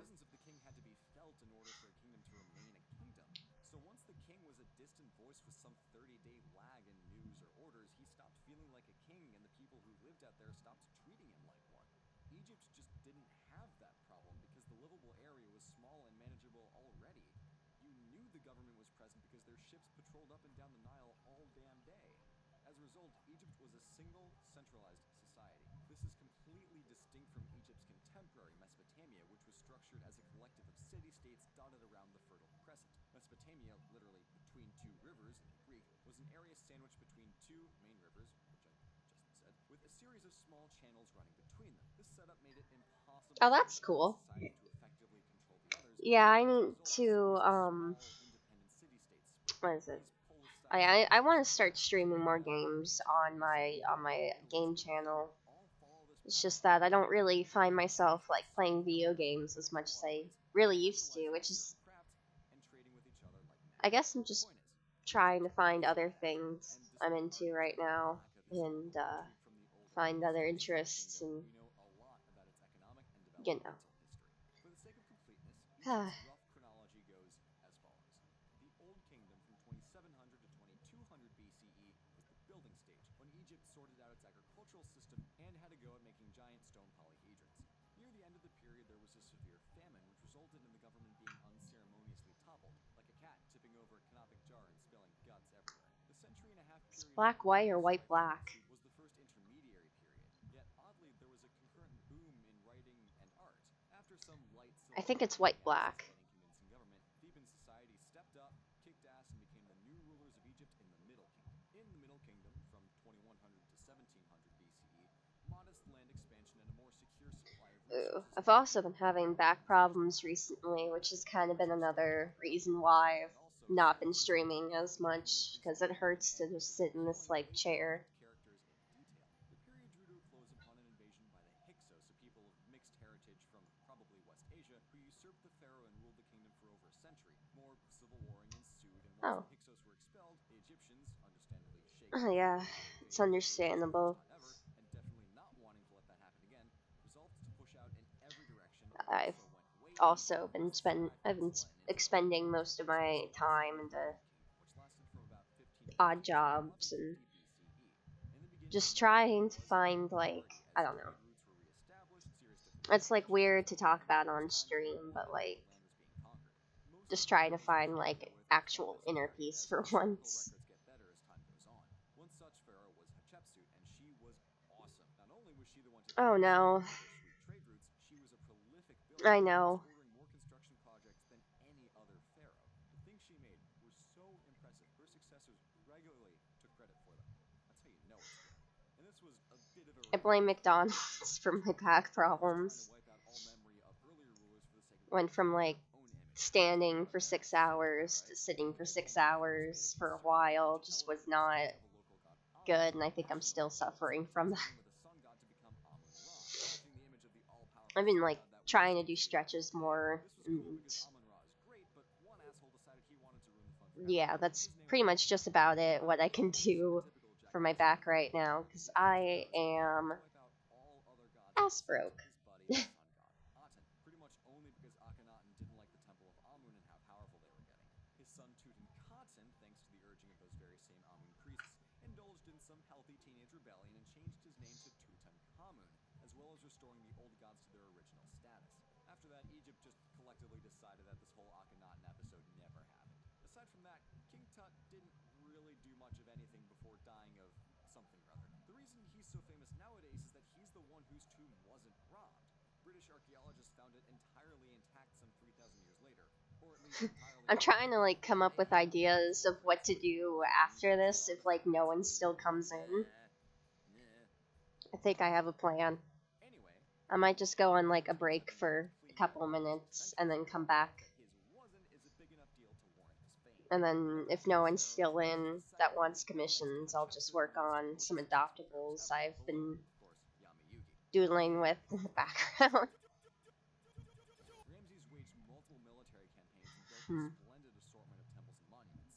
However, as Egypt grew in magnificence, more and more foreign people wanted a piece of the proverbial pie, so Egypt started to fall prey to numerous invasions, both small and Oh large. really? I didn't hear about Meanwhile, for the that. average Joe See, I Egyptian, knew it. things I were knew pretty it. I bleak. knew Egypt's it. power gradually declined, I was telling a friend of mine who's also he just knows a lot about like art programs because he did a lot of like computer class when he was in school, and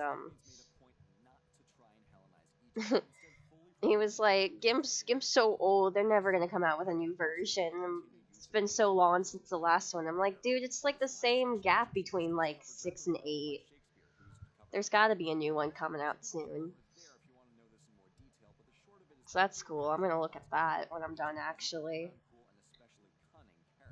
Among other things, she was described by most contemporary accounts as an incredibly intelligent, witty, and charming conversation partner, which later got bowdlerized into her being a beautiful seductress who twisted the minds of men with her boobs to explain how she got all these powerful men to ally with her and also bang, maybe. Despite most contemporary imagery showing her to be a pretty normal-looking lady, there are straight-up, scholarly, archaeological debates about whether this powerful and ruthless queen was a 6 or a 10. Because clearly we have priorities. Can't we just appreciate one of the most powerful women in the ancient world for something besides her looks? She got it on with Julius Caesar the night he casually burned down the Library of Alexandria in order to cement an alliance with him. And then after he bid it in the Senate, she moved on to his adopted son, Octavian's enemy, Mark Huh. Antony. Octavian chased Mark Antony and Cleopatra to Egypt. I mean, I'm gonna check it out and see if I can like figure it out and understand it. And if, hey, you know what? If a lot of people are having problems with that, and I can look at it and get it, then maybe I can make a tutorial video on it, get a couple views. When, for the first time in close to 3,000 years, Egypt was once again ruled by native, ethnic Egyptians. How insane is this to wrap our Oh, that's cool. An empire that lived for almost 3,000 years, all before Western history. Man, that would be pretty convenient if my computer was touchscreen. Subsequent Western history under some form of foreign rule. Damn. The pyramids are older to the Romans than the Romans are to us. Cleopatra lived closer to space flight than she did to the building of the pyramids. That's all the time I have for today because I need to go and bandage my poor brain.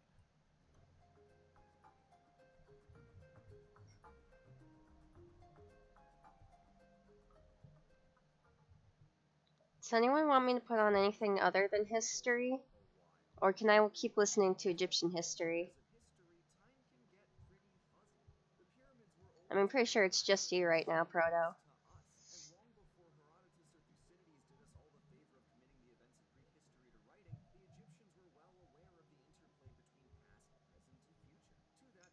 Oh, I see. Hmm.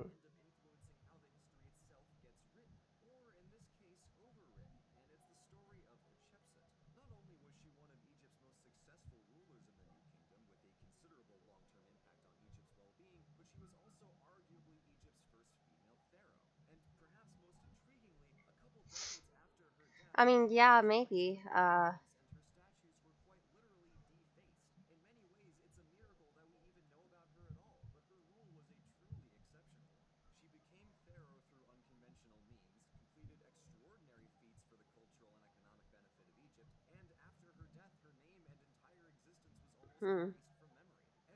Maybe.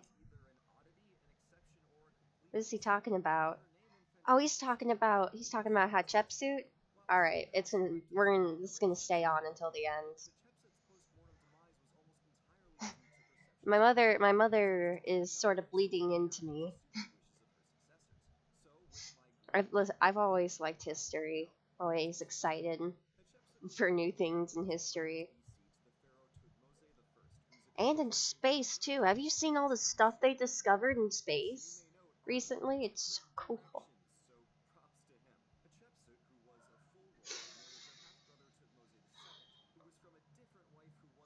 Also, that would be interesting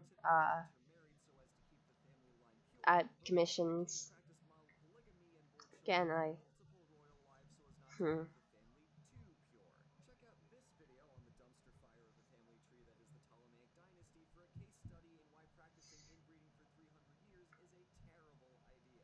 I do kind of like need commissions right now, but I understand that that's not possible.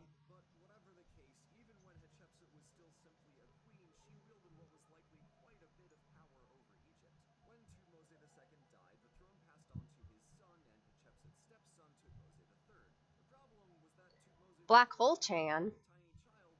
Is that a meme? I didn't know that was a meme.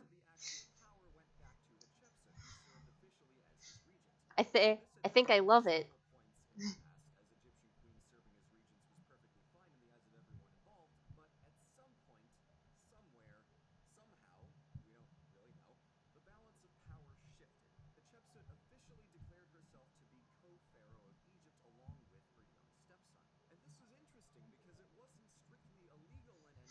I mean, if anything, poor Pluto, man. People are debating about it again.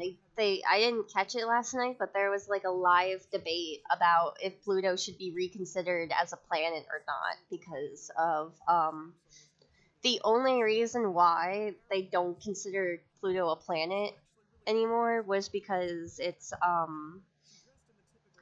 doesn't have like a stable orbit. It kind of takes 200 years for it to go around the sun and has other icy bodies orbiting it, but it's totally a planet.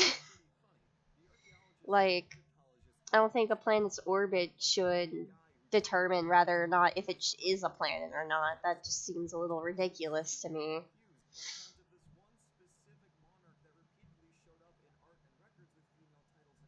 If anything, we should have a Pluto. You know what? I'm gonna make Pluto Chan right after this. Just watch. That's gonna be what I'm gonna do when I'm done with this. Actually, you know what? Let me just shade this real quick.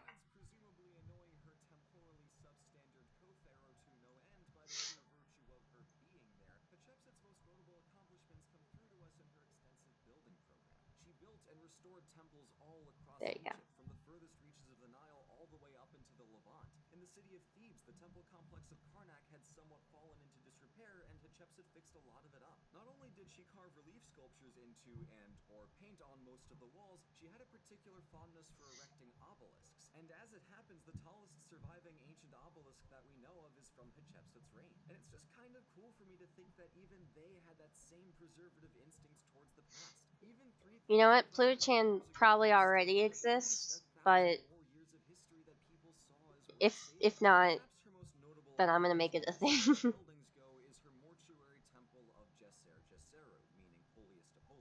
We've unfortunately lost parts of it over the millennia, but even back in the day, people knew that it was a big deal.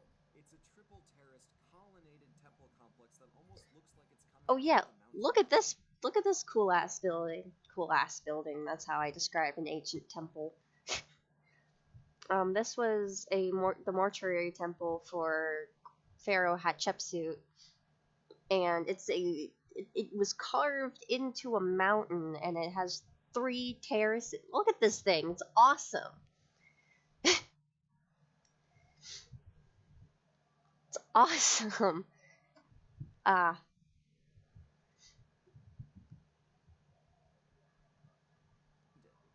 I want to go visit that someday. Surrounded by foreign plants and trees. It's an amazing feat of architecture that's not only beautiful but quite unique in its style as well. Hatshepsut's steward and architect Senenmut, who has been speculated to be her lover but it doesn't really matter because we have no real way of knowing, did a spectacular job on this one. And you can't just go around building and restoring temples left and right all willy-nilly without having the economic resources to pay for it, so it's a good thing that Hatshepsut pursued an extensive campaign of trade with regions outside of Egypt. Heck yeah. In beautiful reliefs from her mortuary temple, she conducted a trading mission to the land of Punt, which resulted in Egypt bringing back a comical amount of valuable foods, gold, ivory, trees, plants, and other cool stuff from the region. While that's her most famous achievement, she also established trade ties with the lands in and around the Levant, which proved to be quite lucrative for Egypt in times to follow. As far as we know, her reign was largely internally and externally peaceful.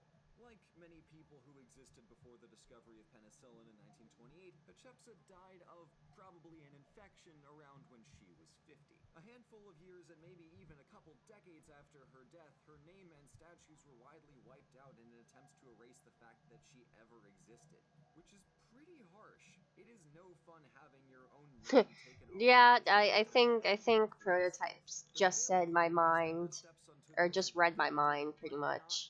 Because he had some built-up resentment towards her and destroyed her images in a fit of rage. There are a few reasons Man, Egypt's cool. Hollywood Egypt is really lame and stupid. We know this because in some places where her name gets crossed out, it's written over with the name of Tutmose's son, Amenhotep II. Since Hatshepsut came to power in an unconventional way, Tutmose would have had good reason to try and sideline that part of the narrative to more strongly establish the legitimacy of his patrilineal royalty. And like I said with the curious case of the confused Champollion, it worked for a good long time. I'm pretty sure the only reason we still have Djeser Djeseru is because rather than destroy it, other pharaohs just kept taking credit for it themselves in an eternal cycle of plagiaristic self-aggrandizement. After centuries of mystery surrounding Hatshepsut, archaeologist Zahi Hawass discovered what he, and also I, believe to be the body of Hatshepsut in the KV60 tomb in the No. Valley of the Kings. They identified her by matching a No. tooth found in a canopic box bearing Hatshepsut's name to the mouth of the mummy itself. It's not Maybe. evidence, so some people still have doubts, but when you find the mummy of a royal in a tomb in the Valley of the Kings right next to a box Hang on, we that might got essentially something marks here. the We royal might office have of something Hatshepsut here, I mean. contains a tooth that matches exactly. Stop it. What can I say? Color me convinced. I got this. So that's Hatshepsut, a queen who became a pharaoh through Ooh, unusual yes, means very and able to nice. accomplish Very, very extraordinary nice. I things like that. before suffering one of the most brutal historical erasures ever and subsequently turning into one of Egypt's most fascinating mysteries. As Egyptian history is a long and winding road, there may well be many other interesting characters like this that we just don't know about. So the joke's honestly on You know us, what? because True the story. At future least we did get archaeologists will look just as Pharaoh similar Man out of to that. Champollion does to us, tearing his hair out over the bearded pharaoh with a woman's Ugh, my back. I'm okay, don't worry.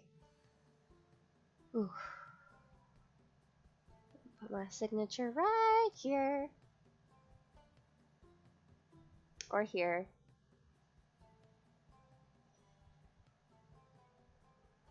Yeah, that works.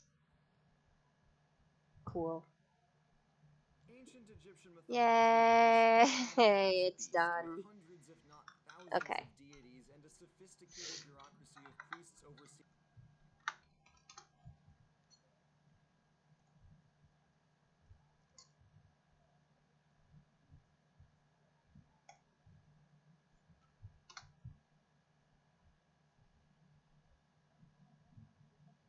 Alright. Okay. We're gonna stop. We're not. I'm not gonna make everyone suffer through the history of Akhenaten. That's a. You know what? I might actually make a video talking about him some point, because that's a headache for sure. Okay, yeah, real quick, I'm gonna upload that picture and then I'm gonna BRB for a bit, rest my back, and hopefully have a couple people come in. Just chill out for a second. I'll find some music.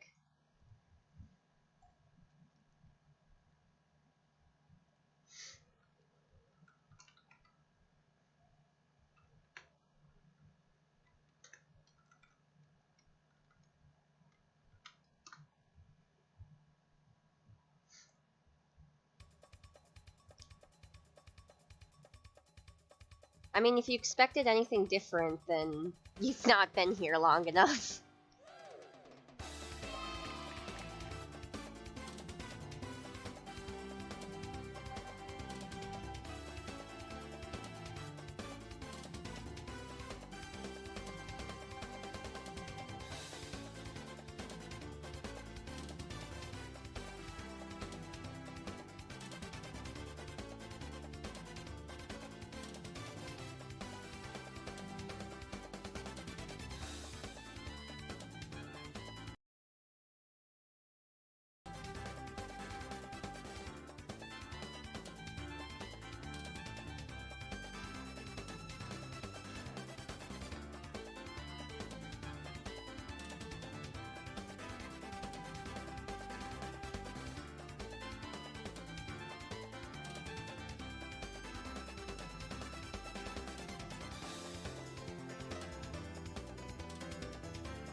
Alright, just hang tight. I'll be back in like maybe 10 minutes.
Alright, I'm back.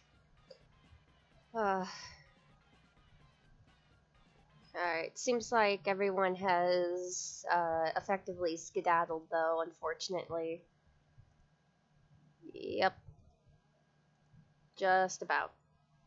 But you know what I realized? Oh, hey, that's not what I put in at all. Hang on.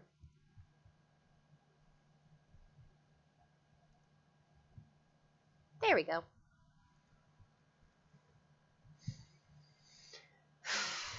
Okay, so I still haven't gotten any response as far as I'm aware. Let's see. Yeah, that's helpful. It's fine. I'm gonna just here. We thought that we came up with the idea of Pluto Chan, or we didn't come up with it, but fuck it. I'm gonna draw Pluto anime girl. It's gonna be great.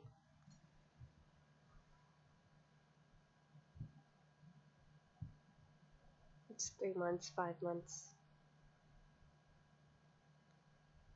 4 months. Yeah, Pluto. It's got a lot of new stuff on it. Well, this one's newer, so. Alright.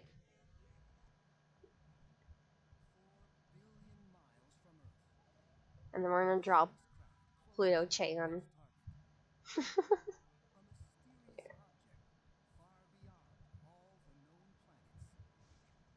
I don't know why I did that.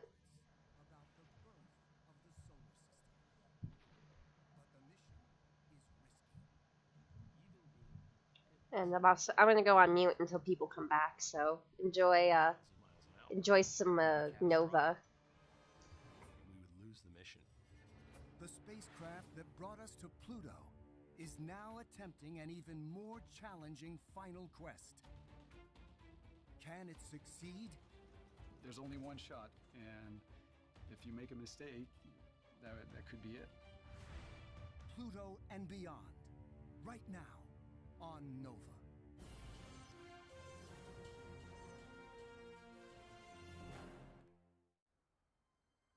January 1st, 2019. It's the arrival of a new year. But here at Mission Ops, the mood is tense. The team is feeling a little stressed. A team of scientists, along with their families and friends, are waiting in anticipation I'm getting a little bit nervous. for the arrival of a signal from a tiny spacecraft on a dangerous mission.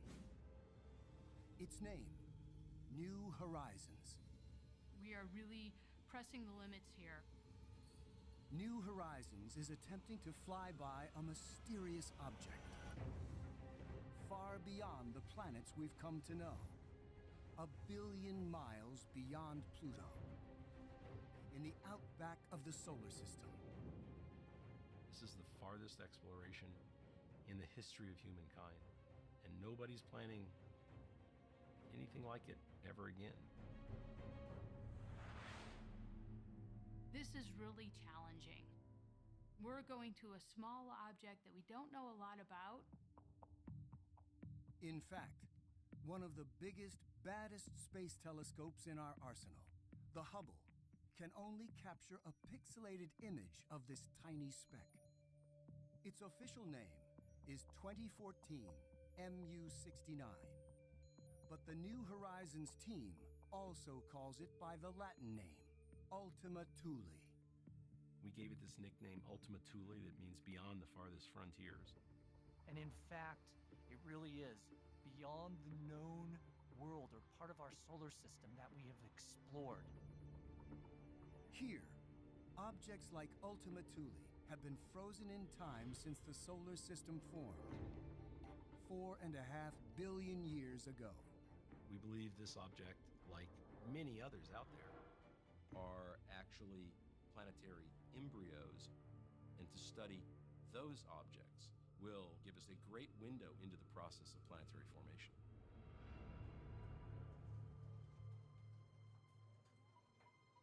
For the New Horizons team, taking their spacecraft into the unknown is not only a monumental task, it's risky. An object the size of a pea or even smaller would be capable of literally taking out the spacecraft. Tests have revealed that as the spacecraft travels at 36,000 miles an hour, even something as small as a grain of sand could rip a hole right through it. At this point in the mission, you really have to be prepared for anything. But for now, all the team can do is wait. And hope that years of work will pay off. And that the tiny explorer manages to stay on target and survive. I love this spacecraft. I've put my blood, sweat, and tears into helping to put this thing together, going back to 2002. It's just made us feel so proud. Proud because when it comes to exploring our solar system, New Horizons is already a pioneer. January 19th, 2006. New Horizons is prepared for launch at Cape Canaveral.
atmospheres. Many, possibly most, have moons. There's a great variety in terms of their physical properties, their colors, their compositions. Many of the things we're used to in the planets we're familiar with, but in miniature. I think a decent analogy is when you see a Chihuahua, it's still a dog, because it has the characteristics of the canine species, just in miniature. Then there are objects like Ultima Thule. Astronomers think these objects have been frozen in time since the birth of our solar system, 4.5 billion years ago. So what we think we're seeing is a fossil structure that's left over from the formation of the solar system. It's this tiny remnant of the ancient past that we can visit. Objects like MU-69 retain the pristine conditions of the early solar system. This now lets us look at these objects with the idea that an examination of them will help us better understand what the early solar system was like. Unfortunately, our best images of these primordial objects are only single pixels of dim light, almost impossible to see. If only we could get a spacecraft out to the Kuiper Belt to take a closer look. But of course, there's one already out there. When we launched the New Horizons spacecraft back in 2006, we knew we wanted to fly to an object beyond Pluto, but we didn't have a particular object that we knew we could reach with our spacecraft. So we started doing deep searches of the sky beyond Pluto. April 2011.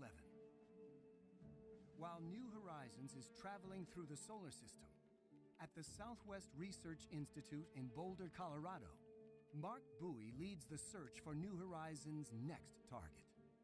But the team faces extraordinary limitations. The region their spacecraft can safely reach is extremely small. There's certain things we don't have an infinite supply of, like fuel. And our thrusters, we only want to put so many thruster counts on them. Thrusters make it possible to redirect your spacecraft as you zero in on a target. Without them, there's no way to steer the ship. If you use them beyond the lifetime that they were designed for, they could have a failure. But an aging spacecraft is just one of many challenges. Where you need to look is probably one of the hardest spots in the sky to look. It's right in the middle of the Milky Way. The densest star fields in the entire sky, where you would see 1 million stars brighter than the objects you were looking for, and you had to try and sift it out between all those stars. They search for several years and find nothing. We were starting to say, what's going to happen? We have to find an object in 2014. If we don't find one in 2014, we won't know well enough where the object is to redirect the spacecraft to get there. The clock is running out. It's time for the big guns. It's time for Hubble. From its vantage point far beyond the Earth's atmosphere, the Hubble Space Telescope has a better chance of spotting faint objects. And that makes all the difference. After a big effort with the Hubble telescope, in the summer of 2014, we found an object. Wow, it was truly exhilarating. Yay, we've done it. This is kind of a first, to discover an object while you're in flight and then redirect the spacecraft to fly by it and determine its orbit along the way. Nailing down Ultima Thule's orbit is critical for the success of the mission. Think of it like skeet shooting. You have to predict where your target will be in the future. So we do shooting and targeting in the outer solar system. You're going to tell me here how you do shooting and targeting on Earth. New Horizons team member Ann Verbicher and sharpshooter J.R. Pierce demonstrate. So it's not a space vehicle, but we'll get our point across here. Pull. If JR aims directly at the target, he's gonna miss. Launch. I'm initiating the launch sequence. Pull. But if he aims ahead of the target, it's a hit. Again, and again. And again. You need to focus on where your target is going to be, not where your target is. So this reminds me of when I was a child and watching the Apollo launches. It fascinated me that they were targeting where the moon was going to be 3 days after the launch happened. That's when the astronauts would arrive to try and land on it.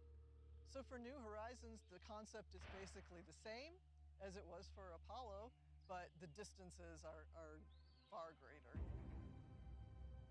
We have to intercept where it will be years down the road.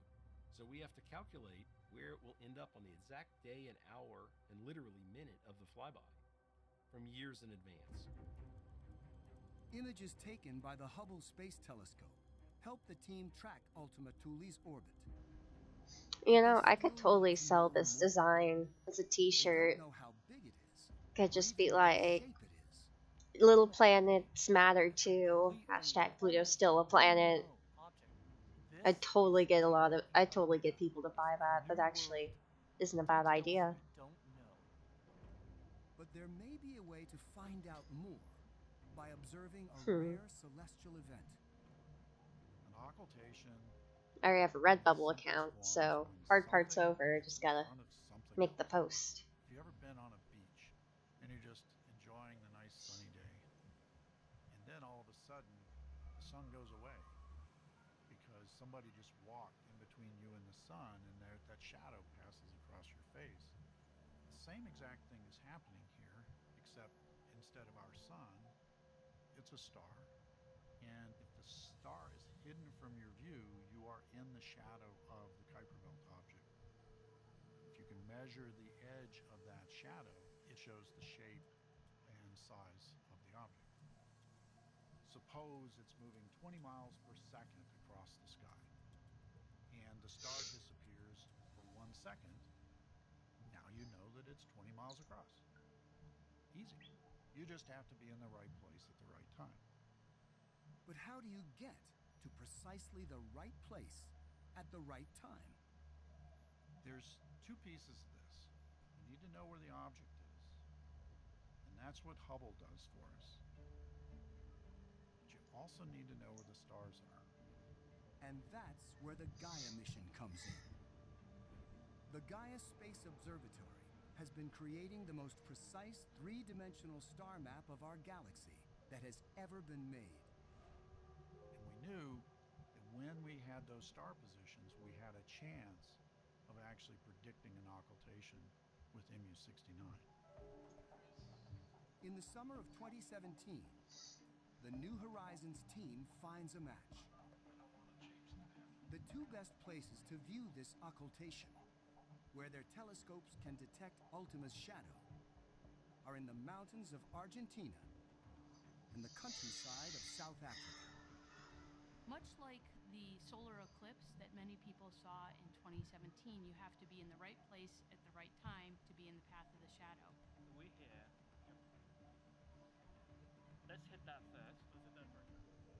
54 people Ow. on 2 different continents to watch an event that takes Oof. to Go happen. back. Overwhelming.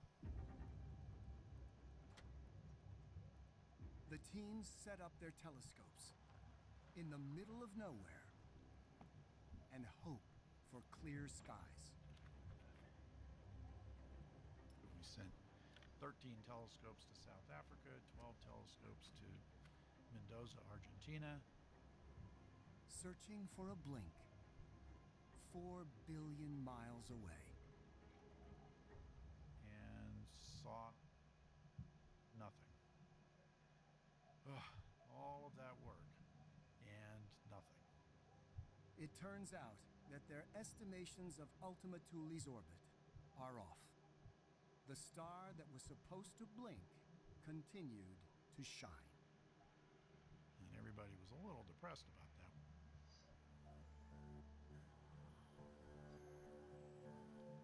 A month later, they get a second chance to find out whatever they can about Ultima Thule's size and shape.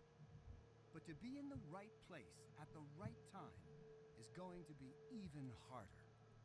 On July 10 of 2017, there was another occultation, observable only over the South Pacific Ocean and really accessible only to the Sophia aircraft. The Sophia Airborne Observatory is a specially modified Boeing 747 with a telescope on its side. What we're doing here with Sophia is putting a very large telescope into the occultation path at just the time the shadow is there. The reality is there's so many details. What are the winds doing? We had to worry about a turbulent zone that we might have to fly around. The moment of truth arrives. They wait for the star to blink out. Are they in the right place? At the right time? Again, they see nothing. So everybody's kind of depressed again. Okay, we've done it a second time and we got nothing. After two misses, reality sets in. We thought, we struck out twice. Okay, what's going to happen next? But they get another chance. And the next occultation in Patagonia was only 7 days later, on July 17th. So we really had to shift gears quickly and get ready to do this next ground-based effort. The stellar occultations that we have been attempting are the most challenging stellar occultations ever attempted in history, because Ultima is so much further away than anything else, and it's tiny. The night of the occultation, winds were pretty bad. These telescopes we use are really great. However, they are very wind sensitive. We wanted to shield that telescope from every possible vibration, and that meant we had to do whatever it took to get the data and observe the star without it jiggling around all over the place.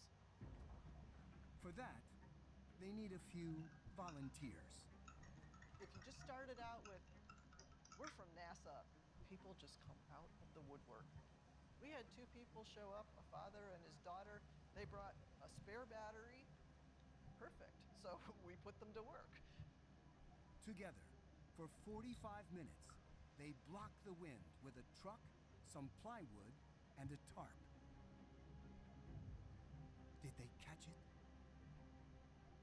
We spent hours after people came back with the data to see whether we got it or not.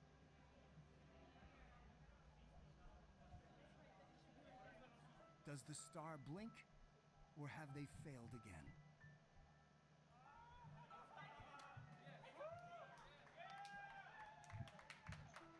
We finally had success and saw the star blink out. This is what we came for. This is it. Oh my God. That's what it's all about. 6 months worth of work. Just two frames, just the stars gone. Unbelievable. In fact, 5 telescopes capture the blink, each from a different perspective. When pieced together, their data suggests that Ultima is about 20 miles long, but its shape is more complex than anyone expected. Immediately, I could tell this is not just some simple spherical object that we're looking at. It's a much more complicated shape. They come up with 3 possibilities. One is you have two circular objects that are close to each other, but they're orbiting each other. Or it could be just some lumpy potato-shaped thing. And then the third is what we call a contact binary, two balls stuck together. And we think it could happen for Kuiper Belt objects. We don't know. We've never seen one of these things before. But when New Horizons finally brings Ultima Thule into focus, the results could be profound. This elusive object could revolutionize our understanding of how the planets in our solar system formed. If the solar system is an intricate and complicated castle, then MU-69 is a brick. And you don't know how this castle was made until you understand what the brick looks like. 4.5 billion years ago, the planets in our solar system formed from a massive disk of gas and dust. Scientists have detected the beginning of this process in striking images of distant solar systems like this one, known as HL Tauri, a young star about 450 light years from Earth. We have these beautiful observations of disks of gas and dust around other stars. So we know that planet formation starts from small dust grains. In our own solar system, scientists theorize that through a process called accretion, gas and dust stuck together. A lot like those clumps of dust and dirt that collect under your bed. Dust bunnies, held together by a powerful force, static electricity. So you can think of planet formation, the initial... In striking images of distant solar systems like this one, known as HL Tauri, a young star about 450 light years from Earth. We have these beautiful observations of gas and dust around other stars. So we know that planet formation starts from small dust grains. In our own solar system, scientists theorize that through a process called accretion, gas and dust stuck together. A lot like those clumps of dust and dirt that collect under your bed. Dust bunnies, held together by a powerful force, static electricity. So you can think of planet formation, the initial stages, very similar to just letting your dust bunnies under your bed grow for millions of years into bigger and bigger objects. If you don't vacuum, those dust bunnies will just keep getting bigger. But for the seeds of planets to grow, they need more. They need the power of gravity. After objects reach a certain threshold in their mass, they can grow more rapidly than they could before because they have substantial gravity. But there's a catch. There's a gap between making something this big and making something the size of a planet. How does an object grow from the size of a marble to the size of a planet? In the last decade, a new theory has emerged. A stream of marbles will come along, and as it's moving around the sun, some of them will clump, and you'll suddenly get a huge amount of clumping action. And that's called pebble accretion. And one of the things we can do by looking at Ultima Thule is look to see whether it was formed by pebble accretion. If we see lots of DB to marble sized pieces on the surface of MU-69, we're going to go, aha, this is a loose collection of pebbles. And pebble accretion argues for things that are elongated or potato shaped, which is what we seem to see for Ultima Thule from our ground-based occultation. We're interested scientifically how planets formed, although in our hearts, we're also interested about where we came from, how we got here, what were the elements. And the outer solar system objects like Ultima Thule are the raw materials. And so we're getting a chance to look back at these well-preserved raw materials to see really what was the starting point. What were the ingredients that went in to the magic recipe that makes life?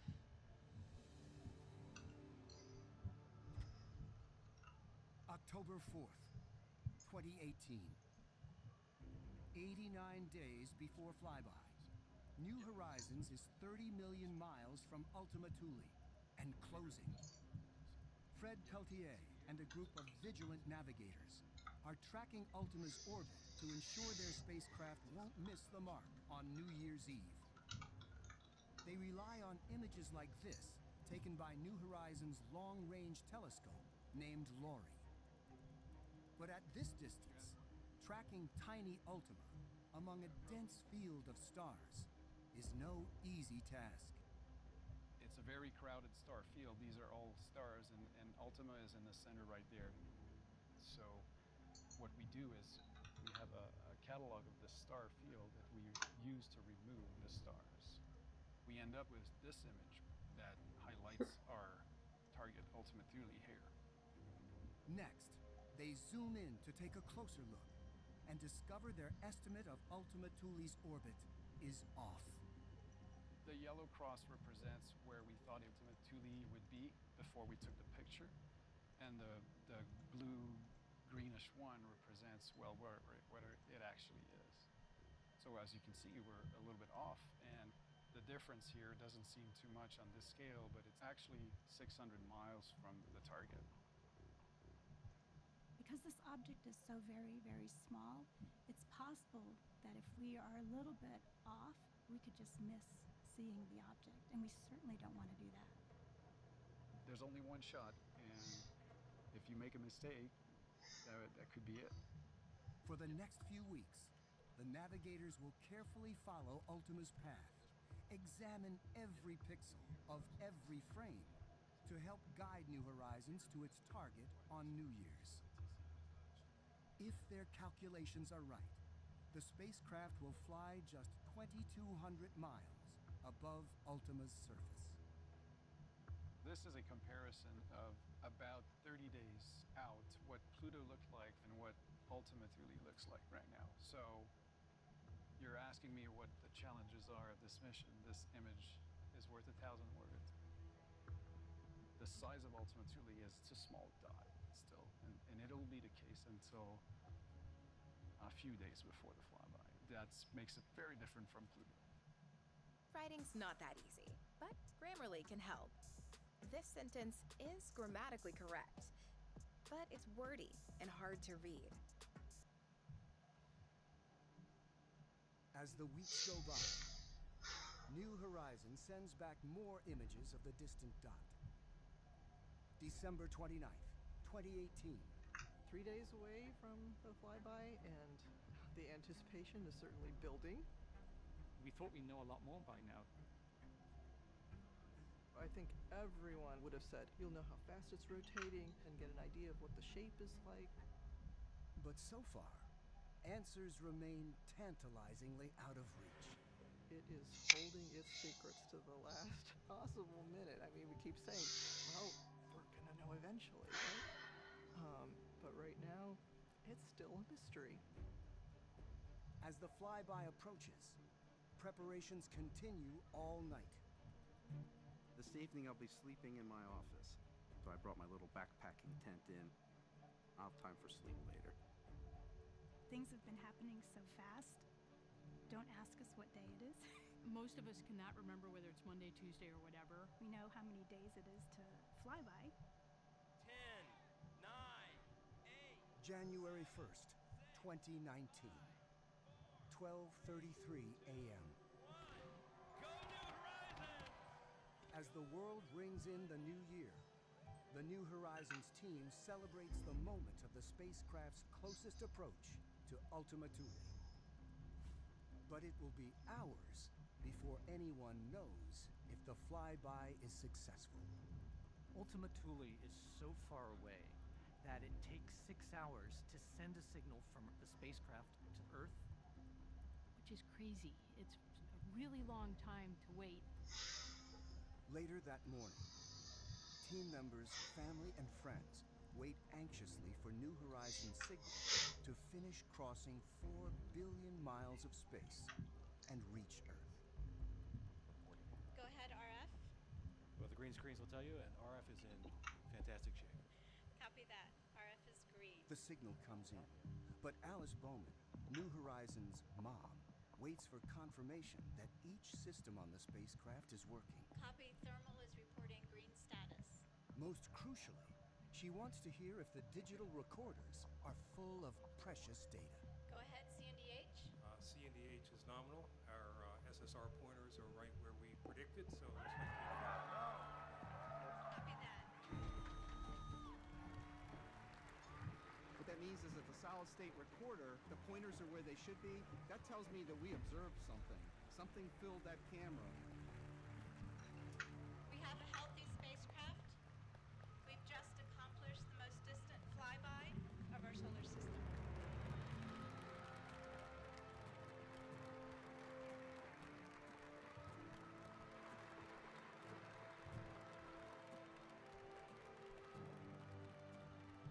That night, the first close-up image of this distant object comes in. Well, what we saw today blows out of the water anything we've seen. The first image was 2 or 3 pixels across. Yesterday, you could see kind of 2 lobes, and today's image, we see it for what it really is. Basically, 2 spheres stuck together. That Like, this really is 2 things that formed as 2 is pretty cool. What we saw in the occultation. Oh my god. The shape that was predicted from that was almost exactly correct. That's so Kind of thing we're looking cool. to see is planetary formation. It's got a frozen in it's got a deformed twin. It's just wonderful. Got what we came for. The deformed twin planet. Tending to substantiate the ideas that these objects form as clumps, as pebble accretion. I think it's so far looking like a really nice confirmation of those theories.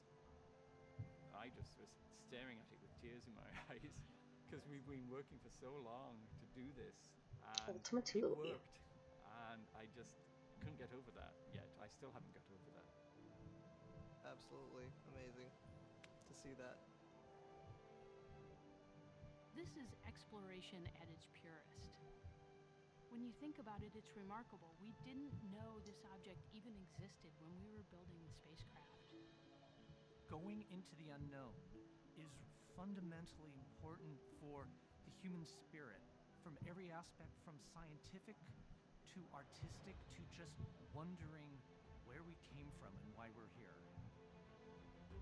It will take 20 months for New Horizons to send back all the data and images collected of Ultima Thule. And with many years of power left on the spacecraft, the team hopes it will continue to explore the far regions of the solar system. But already, this tiny probe and the humans who built and guided it on its journey have made gigantic discoveries, taking us to new worlds, making the unknown known, and bringing the impossibly distant finally within reach.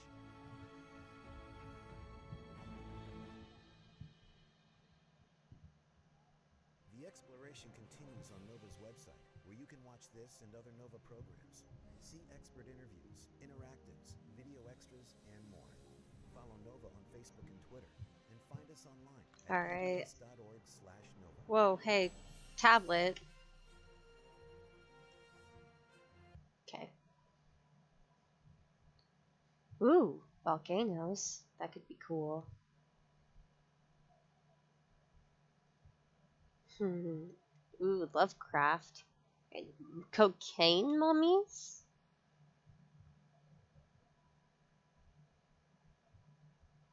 Well, maybe. Yeah.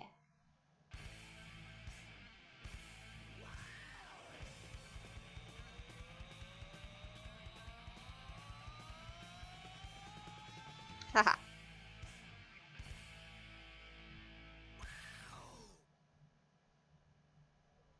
Launched 3 years before the new century, a spacecraft wound its way through the empty reaches of the solar system. On Earth, its progress was little noted, as it swung twice by the planet Venus, then our moon, and Earth, the asteroid belt, and Jupiter. Almost 7 years later, on the 1st of July 2004, the Cassini probe entered the orbit of Saturn. It then began to compile what has become one of the greatest photographic collections of all time, of a giant gas planet surrounded by colorful rings, guarded by a diverse collection of moons, and millions of tiny moonlets.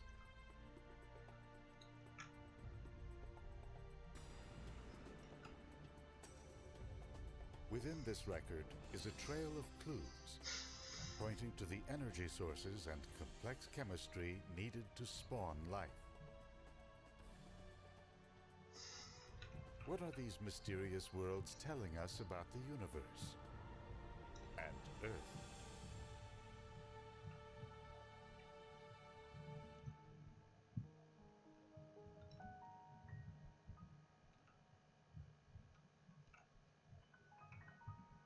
In the outer reaches of the solar system, 1.5 billion kilometers from the sun, there is a little world known as Enceladus. Nearly all of the sunlight that strikes its icy surface is reflected back into space, making it one of the brightest objects in the solar system. At its equator, the average temperature is minus 198 degrees Celsius. It can rise about 70 degrees higher in grooves that stretch across the South Pole like tiger stripes. Looming over it is the giant planet Saturn. In myth, Saturn, the Roman name for the primal Greek god Kronos, was the youngest son of Gaia, or Earth, and Uranus, Sky. Wielding a scythe provided by his mother, the story goes, Saturn confronted his abusive father, castrating him. The blood of Uranus flowed into the seas, fertilizing the Earth, and giving rise to Enceladus and other giant offspring. Saturn's moon Enceladus has its own tangled story. In 2005, the Cassini spacecraft spotted plumes of water vapor shooting out into space from several locations near its south pole. More recent close encounters have revealed jets of water, flavored by slightly salty chemical compounds, spewing out from vents in the rough, cracked polar terrain. That may mean that Enceladus harbors a remarkable secret below its frigid surface. A liquid ocean, and perhaps a chemical environment that could spawn simple life forms. It's not the only promising stop in the realm of Saturn. The moon Titan is often said to resemble Earth in its early days. It is lined with volcanoes and a hazy atmosphere rich in organic compounds.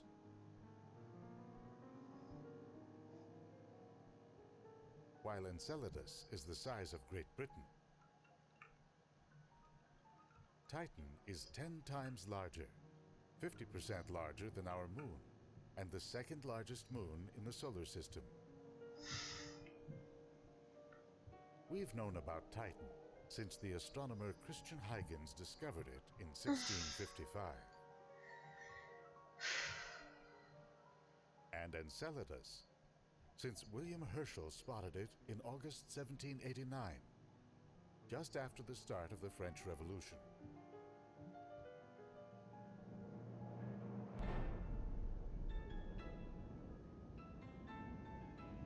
Scientists began to investigate these moons in earnest with the launch of the 2 Voyager spacecraft in 1977. The lineup of outer planets in the solar system allowed the spacecraft to fly past each of them. Along the way, they sent back tens of thousands of images of planetary realms more diverse than anyone had imagined.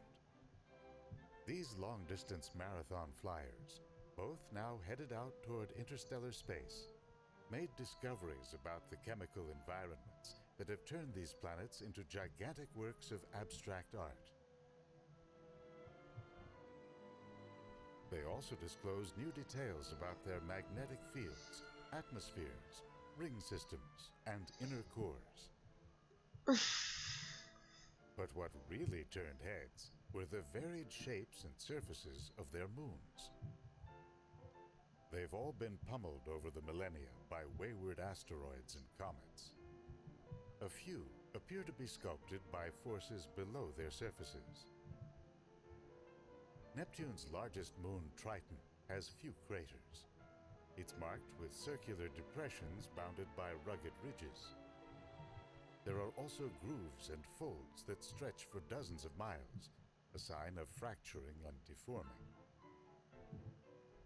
Triton has geysers too, shooting some 5 miles above the surface. But on this frigid moon, so far from the sun, the liquid that spouts is not water, but nitrogen. Tiny Miranda, one of 27 known moons that orbit Uranus, wears a jumbled skin that's been shaped and reshaped by forces within. Jupiter's moon Io, orbiting perilously close to the giant planet, is literally turning itself inside out. Rivers of lava roll down from open craters that erupt like fountains. What's causing these tiny moons to come to life?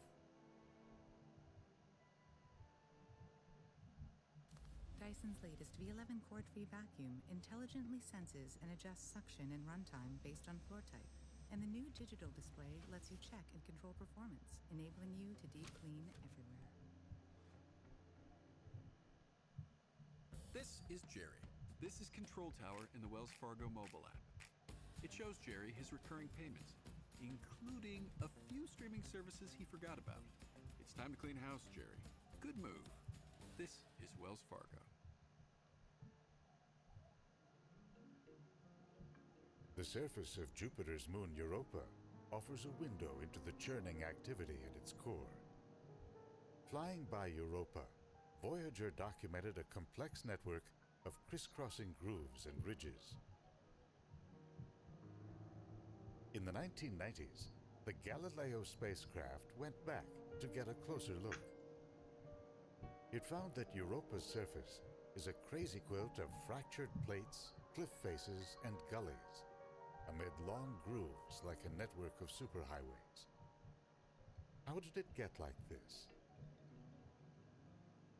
Europa orbits Jupiter in a slight ellipse, diving in close before swinging wide. That allows the massive planet's gravity to constantly tug at its rocky center. The friction of rock rubbing on rock causes that core to heat up.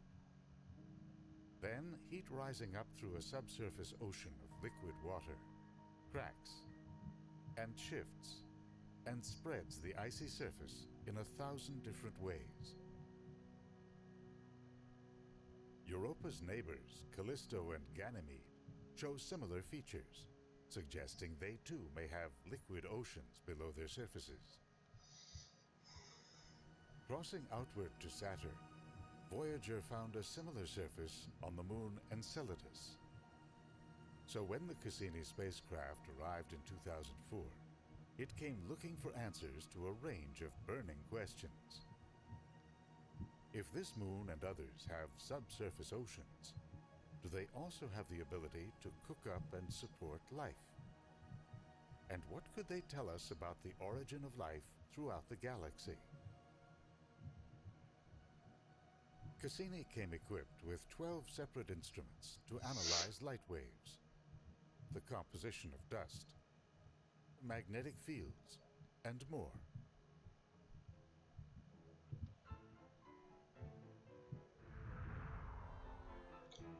After a year on the ground, Titan's atmosphere is thick and cold. Like Earth, the air here is mostly nitrogen gas. What's more, Titan's muddy, wet terrain is laced with organic compounds. On our planet, it's water that cycles from ice to steam. On Titan, it's methane. Methane gurgles up from the ground in liquid form and flows into lakes. It freezes in spots or floats off as gas in orange clouds.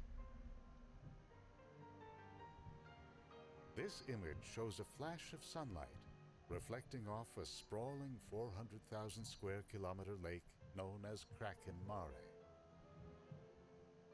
Scientists consider Titan to be a possible mirror of Earth in its early days, with the chemistry of life still in its earliest stages. That's why they are so eager to explore its varied landscapes. So far, radar passes by Cassini have revealed expansive dune fields, wetlands, hilly terrain, and the occasional crater. Scientists mapped an area near Titan's south pole called Secund Labyrinthus. The image shows a network of canyons and cliffs sculpted by liquid methane. Nearby, methane flows into a lake called Ontario Lacus, a little smaller than Lake Michigan. It's bounded by bays, river deltas, beaches, and other familiar features.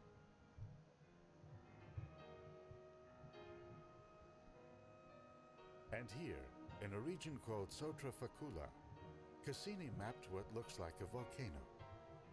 1,000-meter-high peaks tower over craters that are 1,500 meters deep. Are these features the result of an internal heat source, like the grooves that line Enceladus and Europa? Or is Titan's story unique? Cassini has been sending a stream of images and data across nearly 1.5 billion kilometers to Earth. It has been able to draw an impressive portrait of a ringed planet, a turbulent gas giant. Cassini's sensors captured a storm that raged across Saturn's southern hemisphere for months, generating lightning strikes thousands of times more powerful than those on Earth. They documented a giant cyclone spinning around at Saturn's south pole. Its eye is so big, you could drop the entire continental United States into it without touching the cloud walls. Whoa. Cassini radioed back unprecedented new details of Saturn's most famous feature, its rings.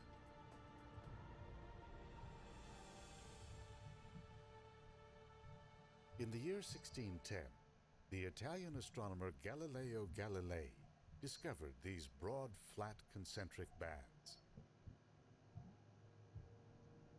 But he didn't realize they were actually rings, nor had he any clue how intricate they are, or where they came from.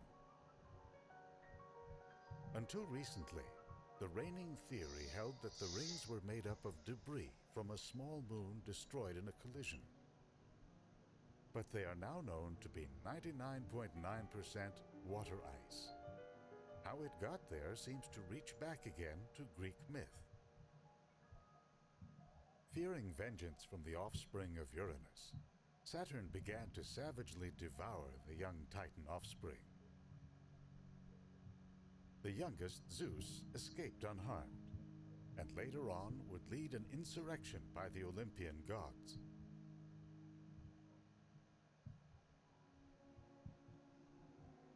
A recent study suggests that Saturn's rings formed when the planet swallowed one of its moons. In the process, its gravity stripped the moon of its icy surface, which remained in orbit and spread out to form the rings. And from the rings, smaller ice moons like Enceladus took shape. The Hubble Space Telescope showed that Saturn's rings stretch more than 240,000 kilometers across. Yet in some places they are as little as 10 meters thick. If you were to shrink Saturn down to the size of a basketball, the rings would be about 1/250th the thickness of a human hair. Around Saturn, everything acts upon everything else. Moons and countless tiny moonlets pull and tug on ring particles, shaping and twisting and clearing lanes in a dance of twilight moons.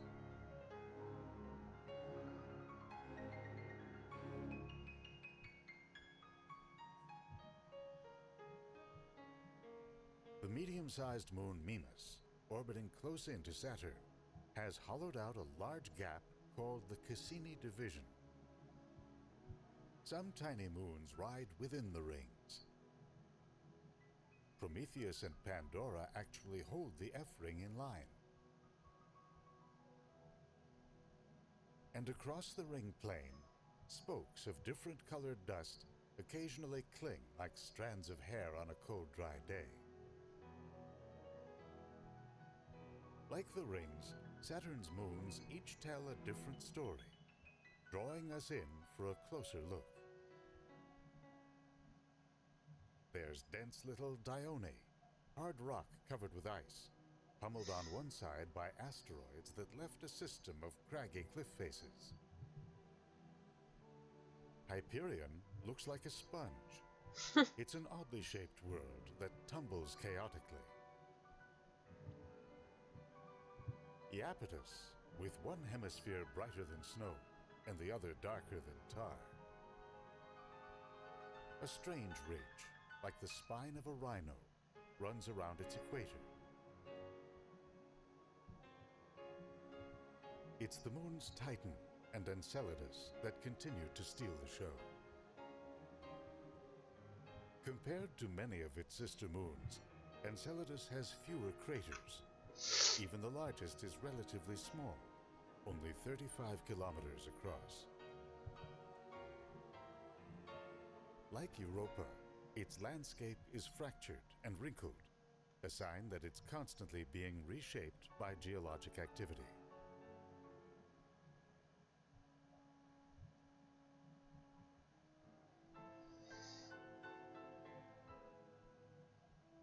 Enceladus lies outside of Saturn's bright inner rings, in the wide and diffuse E-ring.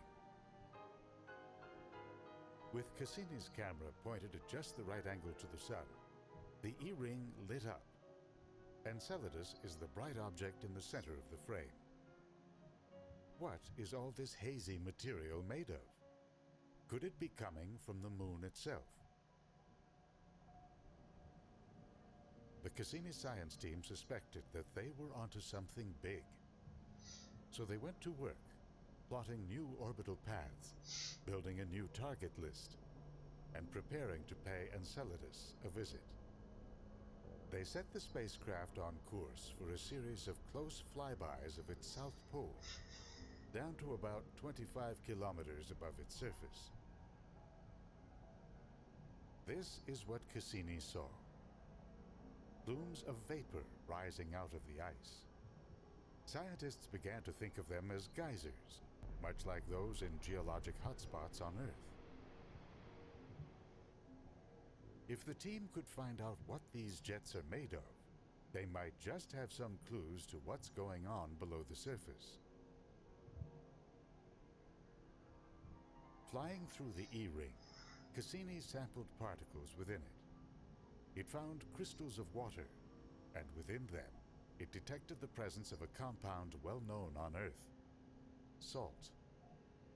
Salt dissolved in water is evidence that friction from a rocky core, jostled by Saturn's gravity, forms a reservoir of liquid water below the icy surface of Enceladus.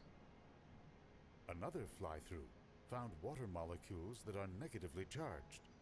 On Earth, that's a product of waves smashing a shoreline or water flowing over a waterfall.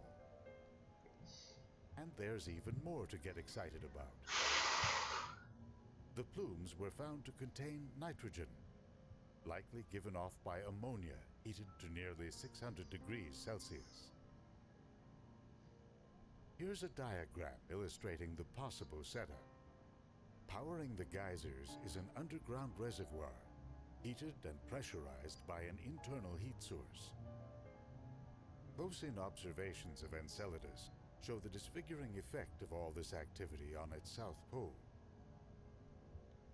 How amazing that even out here, about 9.5 times the distance between Earth and the Sun, this frozen little moon might just harbor the conditions needed to turn chemistry into biology. If Enceladus holds its secrets in, those of Titan are written on its surface. Scientists fed data from Cassini's radar instrument into computer models designed to explore the relationship between its surface and its interior. Their findings suggested that Titan's interior has been steadily cooling. That has caused the moon to shrink and its surface to wrinkle into a pattern of ridges and valleys. In addition, a recent NASA study found little evidence that an internal heat source is currently shaping Titan's surface.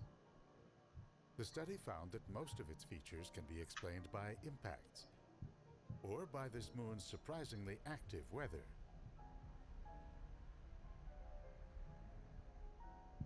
For 8 years, astronomers at the Gemini Telescope in Hawaii had been monitoring infrared light streaming in from the Saturn system. For the first time on Titan, they saw evidence of a massive storm erupting over what's thought to be a vast equatorial desert. Cassini has picked up clouds swirling above large methane lakes and seas on the North Pole. And now along the equator, in the large cloud formation to the left. Notice the dark regions in the center of the moon. These are thought to be from methane rain drenching the landscape. The clouds likely formed in the recent change of seasons, as the sun began to shine directly down on Titan's equator. It may not be completely crazy to imagine primitive forms of life arising out of this cold, carbon-rich chemistry. One theory is that ultraviolet light from the sun could zap nitrogen molecules in the atmosphere, creating a kind of organic smog that could settle into volcanically active places along the surface and develop from there. Meanwhile, Cassini keeps adding to its historic collection of data and images. With Saturn moving into its farthest point from the Sun, its rings lay flat on the plane of the solar system. The angle of the light allowed objects to cast long shadows across the rings, like this little moon, never before seen, or these moons that seem to have punched through the F-ring. Cassini completed its primary mission back in 2008. Based on all its successes, it's now set to keep padding its amazing record until at least the year 2017. At this point, no one can say whether Saturn's moons have ignited the spark of life. They have certainly ignited our imaginations.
No planet beats Saturn for jaw-dropping beauty. Saturn is the most photogenic planet in all the solar system. Some of the pictures are to die for. Alright. I'm gonna be done as soon as this line art. I'm done with this line art, so I'm just gonna let it play. My back's starting to get to me.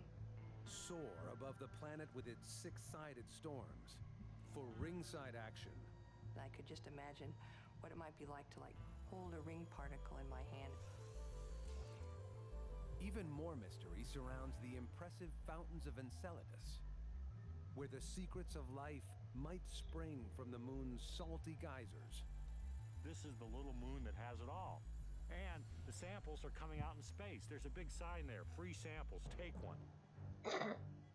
Then drop by the big orange moon Titan and descend beneath its smoggy veil. I think it'd be, one of the seven wonders of the solar system. Take to Titanian skies for a magical mystery tour. The balloon just allows extraordinary possibilities for exploring Titan. Drift over propane lakes, flammable sand dunes, and methane streams. I mean, you could actually stand next to a babbling brook of liquid methane. I sometimes wonder, well, what would that sound like? But nothing is as it seems here. If you put your hand on a lava flow on Titan, you wouldn't burn your hand, you would freeze it. All this and more, and only 1 billion miles from home. Ready to take off?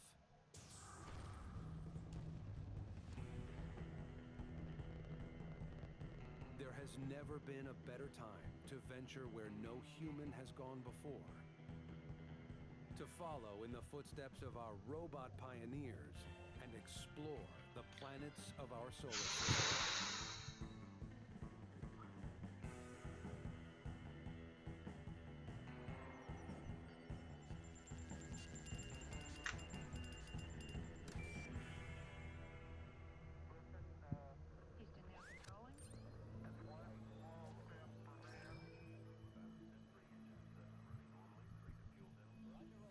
Imagine boarding a flight to Saturn.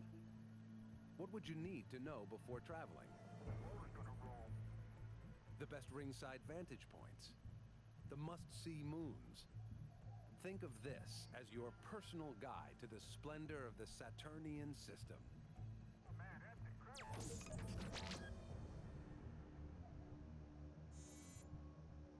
A wandering spot of light, twice as far as Jupiter, and 4 times further than the asteroid belt. Although it's 1 billion miles from home, Saturn has always commanded our attention. Saturn is the most phenomenologically rich planetary system that we have in our solar system. Because of its rings and planet and magnetosphere and an enormous collection of very diverse moons, it has it all. I mean, even just taking the rings as an example, in Saturn's rings, we find examples of the other rings. Around Jupiter, around Uranus and Neptune, we find them in Saturn's rings. If you wanted to ask fundamental questions about the solar system in general, Saturn would be the place you would go.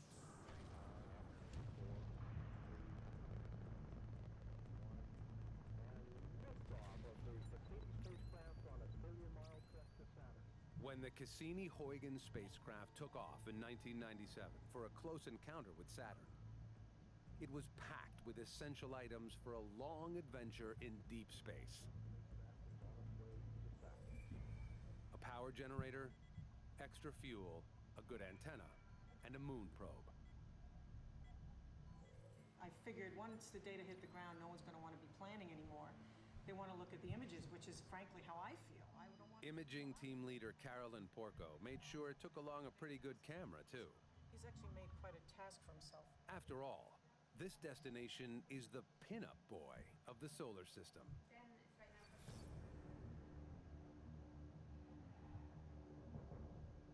Saturn might be the second largest planet in the solar system, but like gas giant neighbor Jupiter, it's a triumph of show over substance.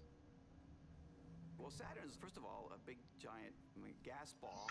Actually, it's a big, giant ball of fluid, and the outer parts of it are gases, atmospheres.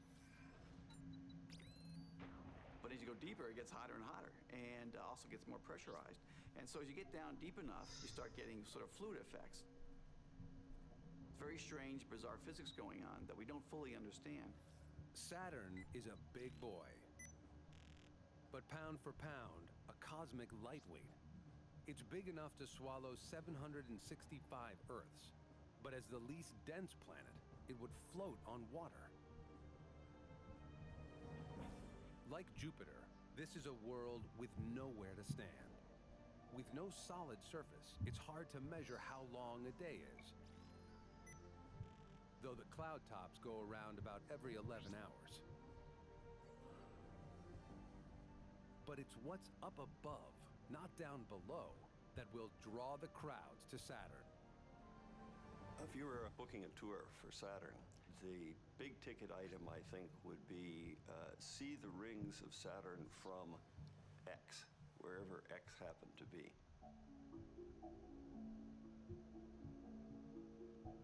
The view of the rings from one of Saturn's moons would be spectacular. Up close, this glittering disk shines with the brilliance of trillions of ice fragments. It's just hard to imagine anything more beautiful than the ring system. They're the first thing that any kid with a telescope wants to look at. Spotting these rings from a backyard telescope is a treat. In an instant, they can all but disappear when Saturn tilts toward the sun. The overwhelming thing that you as a space tourist would be struck by is how incredibly thin they are. They're no thicker than about 1 or 2 stories in a modern-day building. Much thinner compared to its width than a sheet of paper, for instance. Interested in seeing for yourself? Strap in, space travelers. It's quite a ride. Roger, roll,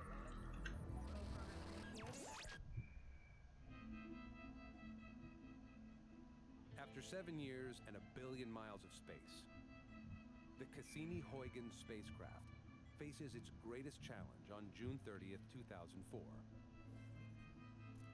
To go into orbit. First, it had to maneuver through an obstacle course of rings.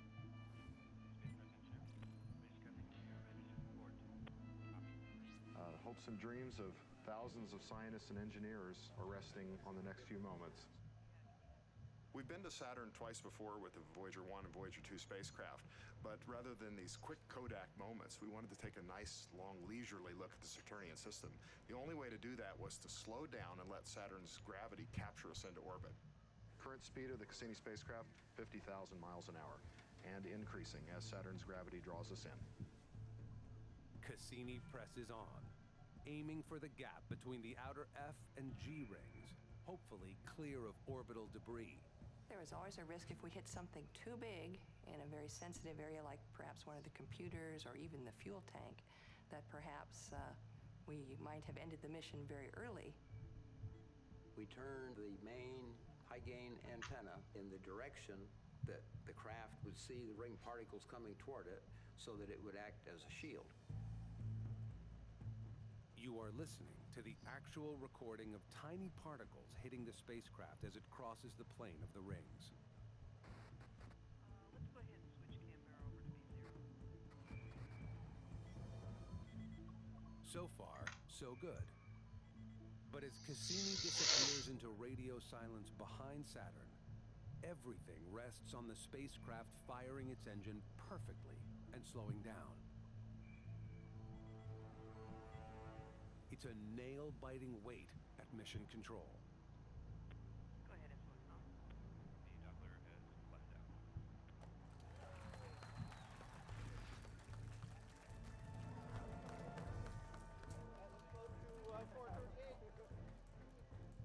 As Cassini emerges proudly from Saturn's shadow, it turns to cross the ring plane again. To any potential inhabitants of the Saturnian system, your eyes are not deceiving you tonight.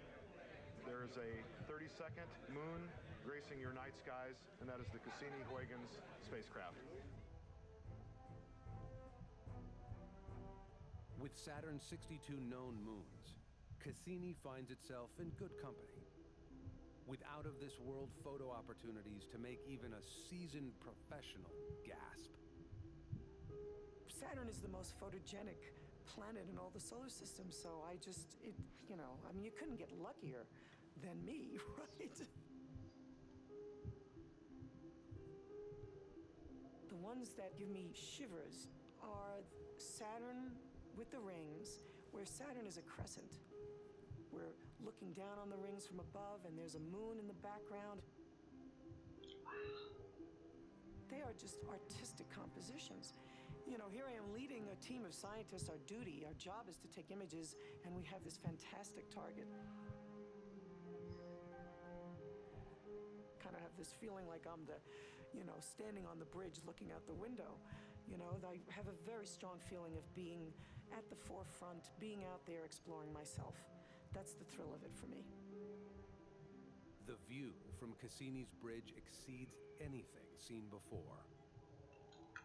Lo and behold, as we got close enough, it looked like the rings dissolved into all of these, individual ringlets, looking a lot like grooves on a phonograph record for people who remember phonograph records. And it was just very exciting then to try and figure out what could be causing that structure.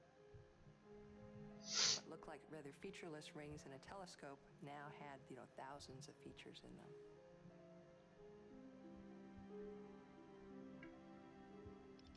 I was surprised at how surprised I was at the clarity of the images, because I thought to myself, well, for Pete's sake, I've been thinking about this for years. For 14 years I've been thinking about this. I've been planning these images for a decade or whatever it was. You'd think I would have, anticipated, well, we're going to have this kind of resolution, it's going to look like this, and I just hadn't. For the first time, vivid details of Saturn's rings are revealed, beckoning us to stare in wonder for a closer inspection.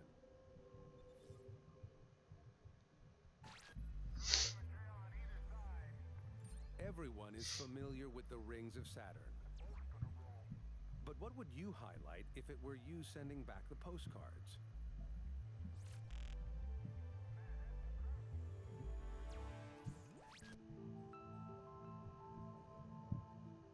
Every tour itinerary has one main attraction. With Saturn, you just can't miss the rings.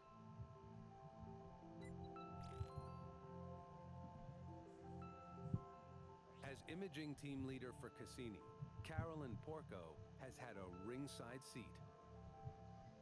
The rings consist of just countless particles, and they range from big boulders the size of small apartment buildings, all the way down to the finest dust particle and everything in between. And they're all orbiting like crazy around Saturn at 20 to 40,000 miles per hour, but it's like traffic on a highway. Everybody can be going 90 miles an hour, but relative to each other, they're going very slowly. If you could put a spacecraft there and you could manage to move at the same speed, then the speed wouldn't be that dangerous at all.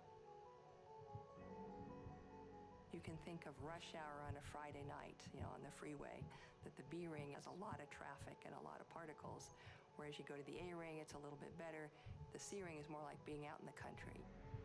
You aren't going to see ring particles too often. Possibly the remnants of a failed moon.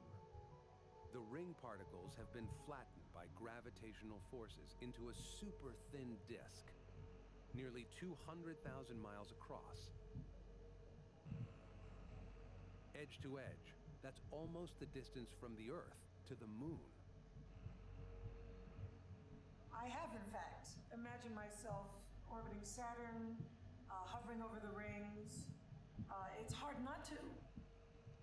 Oh, absolutely. You could go there and take your own pictures, create your own postcards, hi Mom, here I am at Saturn's rings, it's great. I could just imagine what it might be like to hold a ring particle in my hand and see, what does it look like? Is it like a fluffy snowball? If I start to pull it apart, what's it like on the inside? So, You can think of each of the rings, A, B, C, D, like different beaches. And so you'd want to collect samples from each of those rings. And the icy grains on these Saturnian beaches are washed by passing traffic. When a ring comes by, it creates a wake, just like a motorboat creates a wake that goes behind it. And I kind of imagine the ring particles doing an intricate cosmic dance around the planet, and can almost picture like little ballet dancers, each with their own orbits and paths, and sometimes colliding and encountering, and sometimes not. Deeper secrets of this cosmic ballet are revealed, courtesy of a seasonal trick of the light. Once every 15 Earth years, as Saturn makes its slow trip around the sun, summer swaps hemispheres. In 2009, Cassini was in a perfect position to witness equinox on Saturn.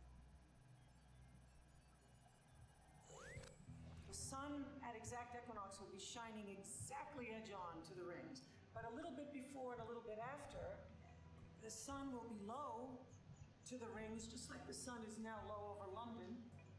Any vertical protuberances, either up or down below the rings, will cast very long shadows. And we have in fact found that the rings aren't completely flat. There are places where the ring particles in fact form these structures that soar a mile or 2 or 3 above the plane of the rings. The first time in 400 years, we now know that the rings are three-dimensional. Enormous and enormously complicated. The rings also form a major part of Saturn's amazing weather machine.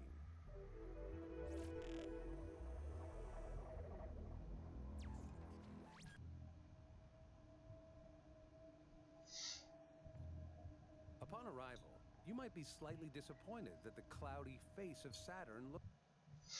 Alright. I gotta stop for now. My back hurts. Ah! And, I've not gotten anyone to come in still, so...